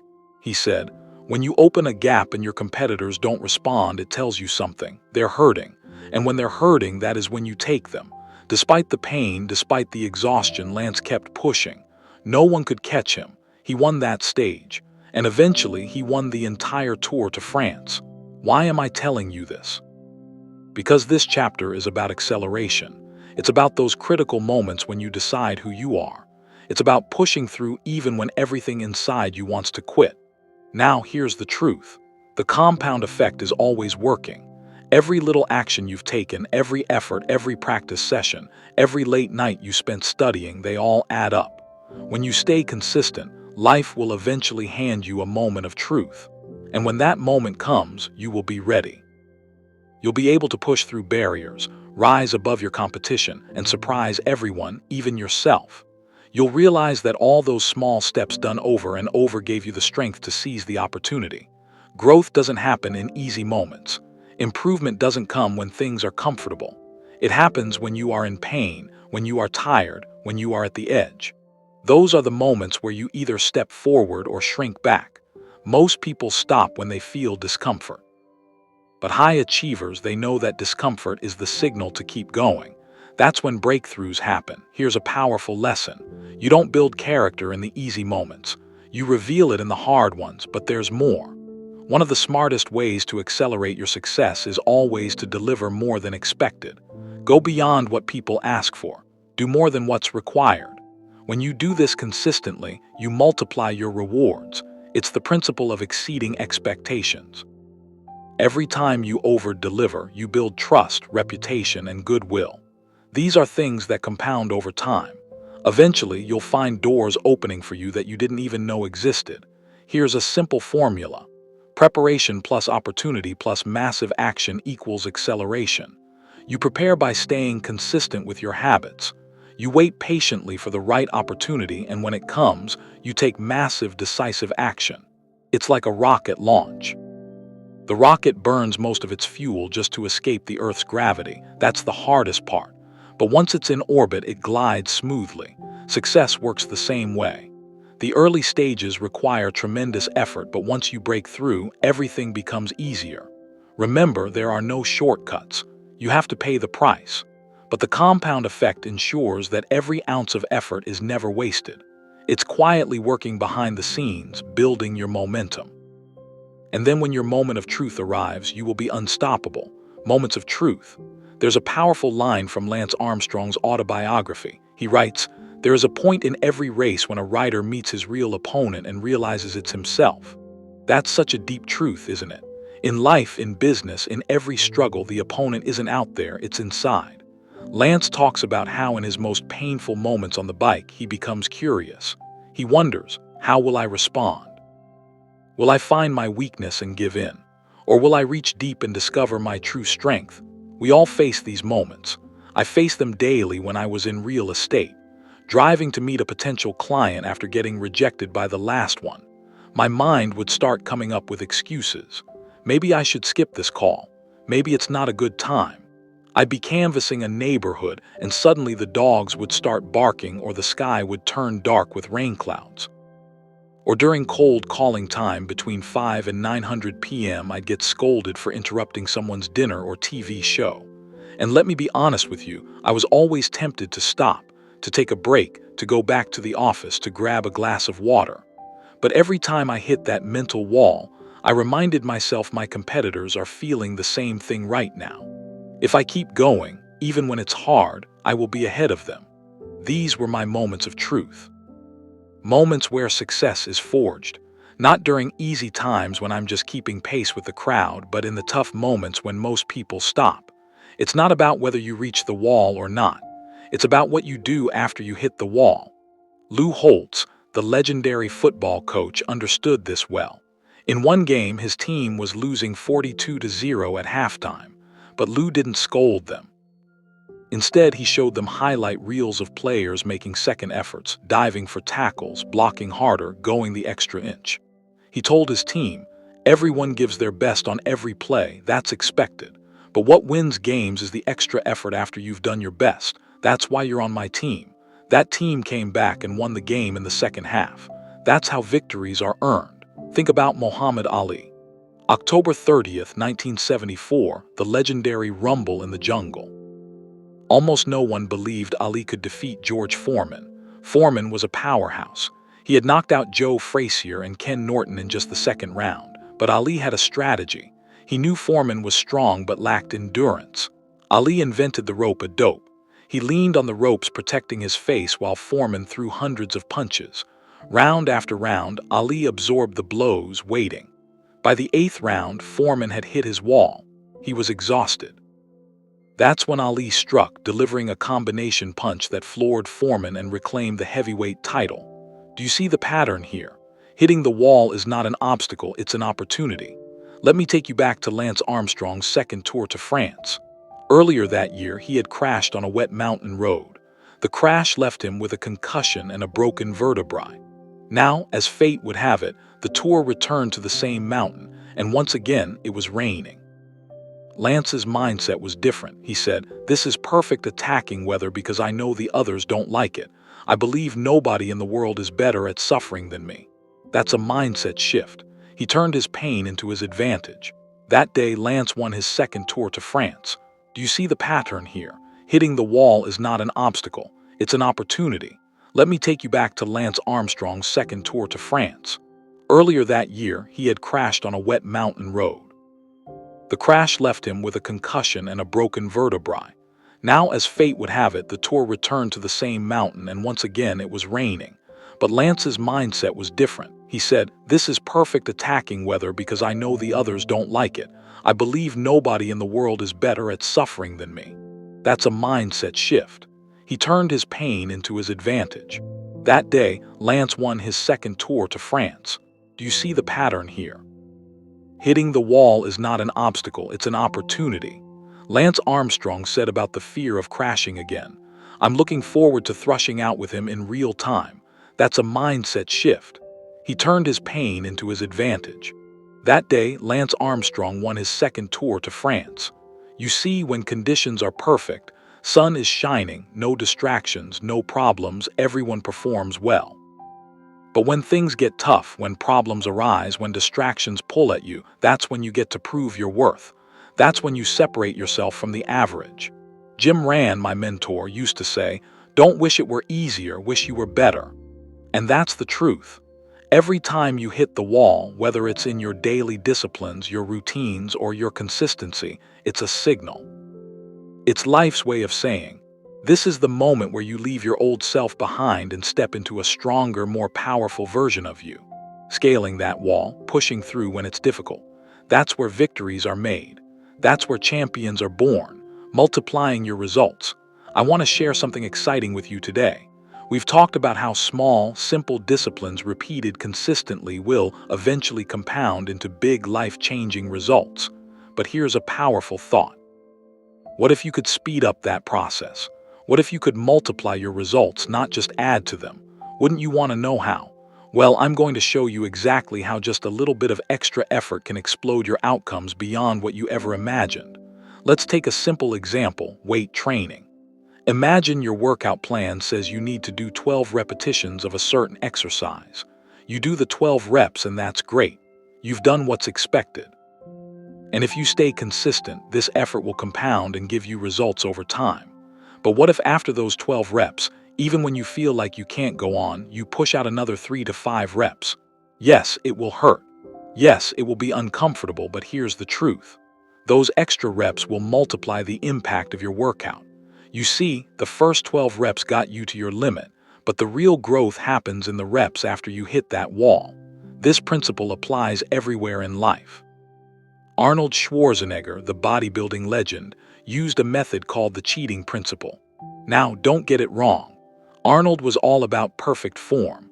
But once he reached his max in perfect form, he'd allow a slight adjustment, maybe a small wrist turn or leaning back a bit to push out 5 or 6 more reps. Those cheat reps were where the real muscle growth happened. Sometimes it wasn't just about cheating. He'd have a workout partner help him with those last few reps, the ones he couldn't do on his own. But it was those extra reps beyond his limit that multiplied his gains. This is how you shatter your limits. If you're a runner, you'll understand this too. You set a goal, maybe 3 miles for the day. You're tired. You've hit your limit, but instead of stopping, you push for an extra half mile. That extra stretch expands your endurance, your stamina, and your mindset exponentially. Now remember the magic penny example from Chapter 1. A penny that doubles in value every day becomes over $10 million after 31 days. But here's something even more mind-blowing. If you added just one more doubling per week during those 31 days, do you know what happens? The result wouldn't be $10 million. It would skyrocket to $171 million. That's right. Just 4 extra efforts changed the outcome by $161 million. That's how powerful a little extra can be. It's not about working 10x harder. It's about pushing just a little beyond your limit consistently. And that little extra multiplies your results over time. Here's a mindset shift I want you to adopt. View yourself as your toughest competitor. Stop comparing yourself to others. Compete against the best version of yourself. Push past your own expectations. Go beyond what you think you're capable of. Another key to multiplying your results is this. Do more than people expect of you. Most people do the bare minimum, they do enough. But when you go the extra mile, when you deliver more than expected, you stand out. Opportunities will find you. Rewards will multiply. It's a small shift, but it makes all the difference. The compound effect isn't just about slow, steady gains when you apply extra effort at the right moments. It becomes a force that accelerates your progress beyond what you thought possible. Beat the expectations. Let me share with you a principle that can completely change the results you get in life. It's the idea of beating expectations. Let's take Oprah Winfrey as an example. She's famous not just for her success, but for how she constantly goes beyond what anyone expects. Do you remember her show's season opener in 2004? It's still talked about to this day. That day, Oprah invited an audience filled with people whose friends and family had written letters saying they desperately needed a new car. She called 11 people on stage and gave each of them a brand new 2005 Pontiac G6. The crowd was thrilled. That alone would have been a great surprise. But Oprah wasn't done. She then handed out gift boxes to the rest of the audience. She told them, "One of you has a key to the 12th car." Everyone opened their boxes, and inside every single person had a set of keys. That's when Oprah delivered her now legendary line, "Everybody gets a car. Everybody gets a car." It was a moment no one could forget. But Oprah didn't stop there. In other shows, she's given scholarships to foster children, thousands of dollars in clothing, and even paid for homes to keep families from being kicked out. Now you might be thinking, of course she can do that, she's Oprah. But let's be honest, there are many celebrities with as much fame and money who don't do those things. What makes Oprah special is that she chooses to go beyond expectations. That's what separates the good from the great. Now let me share a personal story. When it was time to propose to my wife, Georgia, I could have done what was expected, sit down with her father and ask for his blessing. But I wanted to do something more meaningful. Her father spoke English, but he wasn't completely comfortable with it. So I had George's sister translate my proposal speech into Portuguese. On my way to Los Angeles from San Diego, I rehearsed that speech over and over. I showed up with flowers and gifts, sat with him, and delivered my speech in his native language. Thankfully, he said yes. But I didn't stop there. Over the next few days, I called each of George's 5 brothers to personally ask for their blessing as well. Some agreed easily, others made me earn it. But in the end, Georgia told me that what made my proposal so special was how I honored her family. That extra effort made all the difference. Let's look at another example. Stuart Johnson, the owner of Success magazine, took a huge risk when he acquired the magazine during one of the toughest economic times in history. Print media was struggling, and businesses everywhere were pulling back. But Stuart didn't just stop at acquiring the magazine. He went beyond expectations. Even while his primary business was facing challenges, he launched a nonprofit foundation to help teach personal development to teenagers. He personally funded the administration of the Success Foundation. He created a book called Success for Teens and distributed over 1 million free copies through schools and nonprofit partners. He didn't have to do that. It wasn't expected of him, but because he did, it multiplied his impact on his team, on the press, on his business partners, and most importantly, on thousands of young lives. That's the power of doing more than expected. So, here's the question for you. Where in your life can you go beyond expectations? Where can you add that extra touch that makes a huge difference? Maybe it's when you're making calls at work or serving your customers, or when you're recognizing your team members or appreciating your spouse or planning a date night or playing with your kids or even going for a run. In every area of life, there's always a small extra effort you can make. And that little extra doesn't just add to your results, it multiplies them. When you push beyond what's expected, you create wow moments. Moments people remember, moments that set you apart, moments that accelerate your success. It doesn't take a huge leap, just a little extra. That's how you beat expectations. That's how you create extraordinary results. Do the unexpected. Here's a principle that can give you an instant edge over the crowd. Do the unexpected. Most people zig. If you want to stand out, you need to zag. Let me explain. I've always been a bit of a contrarian. If something is popular, if it's what everyone is doing, I tend to do the opposite. Why? Because common actions lead to common results, and I'm not interested in common. Think about it. The most popular restaurant is McDonald's. The most popular drink, Coca-Cola. The most popular wine, Franzia. The kind that comes in a box. Nothing wrong with any of that. But if you consume what's popular, you'll blend into the average pack. I prefer to aim for extraordinary. Here's a simple example. Everyone sends Christmas cards, but since everyone does it, how much emotional impact do you think it really has? Not much. So instead, I send Thanksgiving cards. How many Thanksgiving cards do you get? Exactly. It makes people pause. It makes a statement, and rather than printing off a generic best wishes message, I handwrite personal notes telling people exactly why I'm grateful for them. Same effort, but it creates a far bigger impact. Richard Branson, the founder of Virgin, is a master of doing the unexpected. When he launches a new company, he doesn't just send out press releases or host fancy parties. No, he does something bold, something daring, like flying a hot air balloon around the world or driving a tank down Fifth Avenue in New York City to launch Virgin Cola. And guess what? He probably spends the same amount or even less than other companies on marketing. But his unexpected stunts multiply his impact. People remember him. His brand stands out. Doing the unexpected doesn't always require money or massive resources. Sometimes it's just about a little extra effort. When I was in real estate, everyone else would cold call expired listings. I did something different. I would drive to the homeowner's doorstep and personally hand them a sold sign. I'd say, "You'll need this if you hire me to take over this listing." It cost me nothing but a tank of gas, but it dramatically increased my chances of winning the listing. Let me tell you a story about my friend Alex. Alex had an opportunity for his dream job. He lived in California, but the job was in Boston. He was one of the final 12 candidates. The company planned to interview locals in person and out-offtoners via video conference. He called me and asked me, "Do you know how to set up a webcam interview?" I asked him, "Alex, how badly do you want this job?" He said, "It's my dream job. I've spent 45 years preparing for this." So I told him, "Then get on a plane and show up in person." Alex hesitated. "No need. They're flying in the final 3 later for a last round of interviews." I told him, "If you want to be in that final 3, do the unexpected. Fly across the country now. Show them how serious you are." I even advised him to go Allen.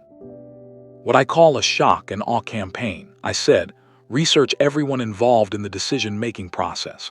Find out their hobbies, their family's interests. Send them books, articles, small gifts. Yes, they'll know what you're doing, but they'll appreciate your effort and creativity. I told him to reach out through his network, find any personal connections to the company, and get referrals. Send emails, texts, faxes, social media messages, hit every angle. Sure, it might seem overly aggressive, but here's the truth. You might lose 1 out of 5 people for being too aggressive, but you'll win over the other 4. Unfortunately, Alex didn't take my advice. He didn't make the trip. He didn't stand out. And he didn't get the job. He didn't even make it to the final 3. Even though he was the best candidate, his failure to make an impression cost him his dream job. Here's another story. I sit on the board of a company that once needed a congressman's approval to move forward with a crucial project.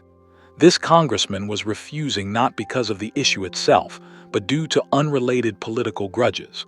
So I suggested we take a different approach. Instead of lobbying the congressman, we went straight to someone who had real influence over him, his wife. Through our network, we found a connection to her. We met her after a church service, introduced ourselves, and explained how this project would help hundreds of children in an underprivileged neighborhood. Guess what? By Tuesday of the following week, the congressman had signed off. Sometimes doing the expected, sending letters, making phone calls, doesn't cut it. In our noisy, attention-deficit society, doing the unexpected is often required just to get noticed. If you have a mission, a dream, a cause that's important, you need to be willing to stand out. You need to add a little audacity to your efforts. It doesn't always take money. Often it just takes guts, creativity, and the willingness to be bold. So ask yourself, where in your life or business can you do the unexpected? Where can you go beyond the ordinary and make people notice you? Sometimes it all takes a little zag when everyone else is zigging. That's how you win. Do better than expected. There's a secret to achieving extraordinary results in life. It's simple, but very few people actually do it. The secret is to always do better than expected. Let me share a story with you. Invisible Children is a nonprofit I work with. They help rescue children who have been abducted and forced to become child soldiers in Uganda and the Congo. To raise awareness, they organized a powerful event called The Rescue. Across 100 cities, more than 800,000 young people camped outside. They wouldn't leave until a community leader came to rescue them, bringing attention to their cause. In 99 cities, it worked. Senators like Ted Kennedy and John Kerry showed up. Celebrities like Val Kilmer and Kristen Bell came out to support. But in Chicago, after 6 days, no one had come. They needed opera. Day after day, in the rain, they marched around her studios. They danced, sang, and held signs. On the 6th day, they did something different. More than 500 participants stood silently around Opera's studio holding signs. At 3:30 a.m. that morning, Opera walked out of Harpo Studios. She spoke to the founders of Invisible Children and invited the entire group to appear live on her show. That moment changed everything. Invisible Children went from being a small nonprofit to a global movement. They appeared on Larry King Live and in over 230 news outlets. Their message reached more than 65 million people. A bill supporting their cause is now in Congress. They had already done more than expected with the rescue event, but it was their extra persistence in Chicago that multiplied their impact. That's the power of doing better than expected. Now, here's the key. This isn't just for big moments or huge causes. It's in the small things, too. Whenever I attend an event, I always dress one level above what's expected. Why? Because it's a simple way to make a statement. When I'm hired to give a keynote speech, I don't just show up and wing it. I spend hours preparing, learning about the company, their challenges, their goals. Why? Because I want to exceed expectations. That's how you build a reputation for excellence. I once worked with a CEO who had a simple but powerful habit. He paid his vendors and suppliers a few days before the payment was due. It didn't cost him anything extra, but the goodwill it created was priceless. People loved working with him because he always went the extra mile. Steve Jobs was a master of this principle. Every time Apple launched a new product, people had high expectations. But Steve always had a little extra surprise up his sleeve, a feature, a design, an innovation that wowed people. That small extra effort multiplied Apple's customer loyalty. Nordstrom is another great example. Their customer service is legendary. They've been known to accept returns of items bought a year ago without a receipt. Sometimes even items bought from other stores. Why do they do this? Because they understand that exceeding expectations builds trust and loyalty. Their reputation keeps growing because of it. Now think about your own life. Where can you go the extra mile? Where can you do a little more than what's expected? It could be in how you approach your work, how you serve your customers, how you treat your family and friends, or even in your personal goals and habits. Giving a little more time, energy, or thought to your efforts doesn't just improve your results, it multiplies them. Extraordinary results don't require extraordinary resources. They require extra effort. When you always look for ways to do better than expected, you create wow moments, moments that people remember, moments that build your reputation, moments that accelerate your success. So, I challenge you in every area of your life. Look for opportunities to go a little further, push a little harder, last a little longer, prepare a little better, and deliver a little bit more. Find the places where you can do the totally unexpected, because it's those small extra efforts that will astonish not only the world but even yourself. Learning without execution is meaningless. Knowledge in itself is powerless unless it's followed by deliberate action. Motivation, no matter how intense, fades into self-delusion if it's not harnessed into movement. The true change, the transformation you seek only happens when insights are paired with consistent, disciplined effort. There comes a point when wishing and hoping for success must give way to working for it. Success isn't a matter of luck, chance, or fleeting inspiration. It is a result of small, deliberate actions compounded over time. You now possess a method, a philosophy that can guide you toward tangible, measurable success, but it demands your participation. It requires your commitment. Whenever you notice old habits sneaking back into your life, pause, reflect, redirect. The moment you catch yourself slipping into inconsistency, remember your mission. Reignite your purpose. Refocus your energy. Success is not a single event. It's a process, a rhythm. And whenever you feel the need to strengthen your resolve, remember why you started. What truly drives lasting success? It's the understanding that making a positive impact in the lives of others creates a ripple effect that ultimately transforms your own life. Every act of significance begins with a choice. The choice to lead by example, to uplift others, and in doing so elevate yourself. Take a moment and look back on your life 5 years ago. Are you where you thought you would be? Have you overcome the habits you vowed to change? Are you living with the health, wealth, and freedom you envisioned? If not, the answer is simple. It's been a matter of choices.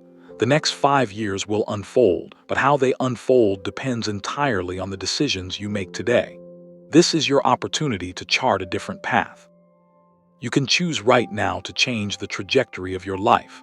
It's a matter of deciding that the next 5 years will not mirror the last. It's about committing to the small, consistent actions that align with your values and aspirations. From this moment forward, you are no longer a bystander. You understand the real mechanics of success. You know that overnight transformations are illusions. The reality is much more empowering. It lies in the daily disciplines that may seem insignificant but build unstoppable momentum. The compound effect is always working. Whether for you or against you, the choice is yours. Stay grounded in your purpose. Hold fast to your vision. Avoid the allure of shortcuts and quick fixes.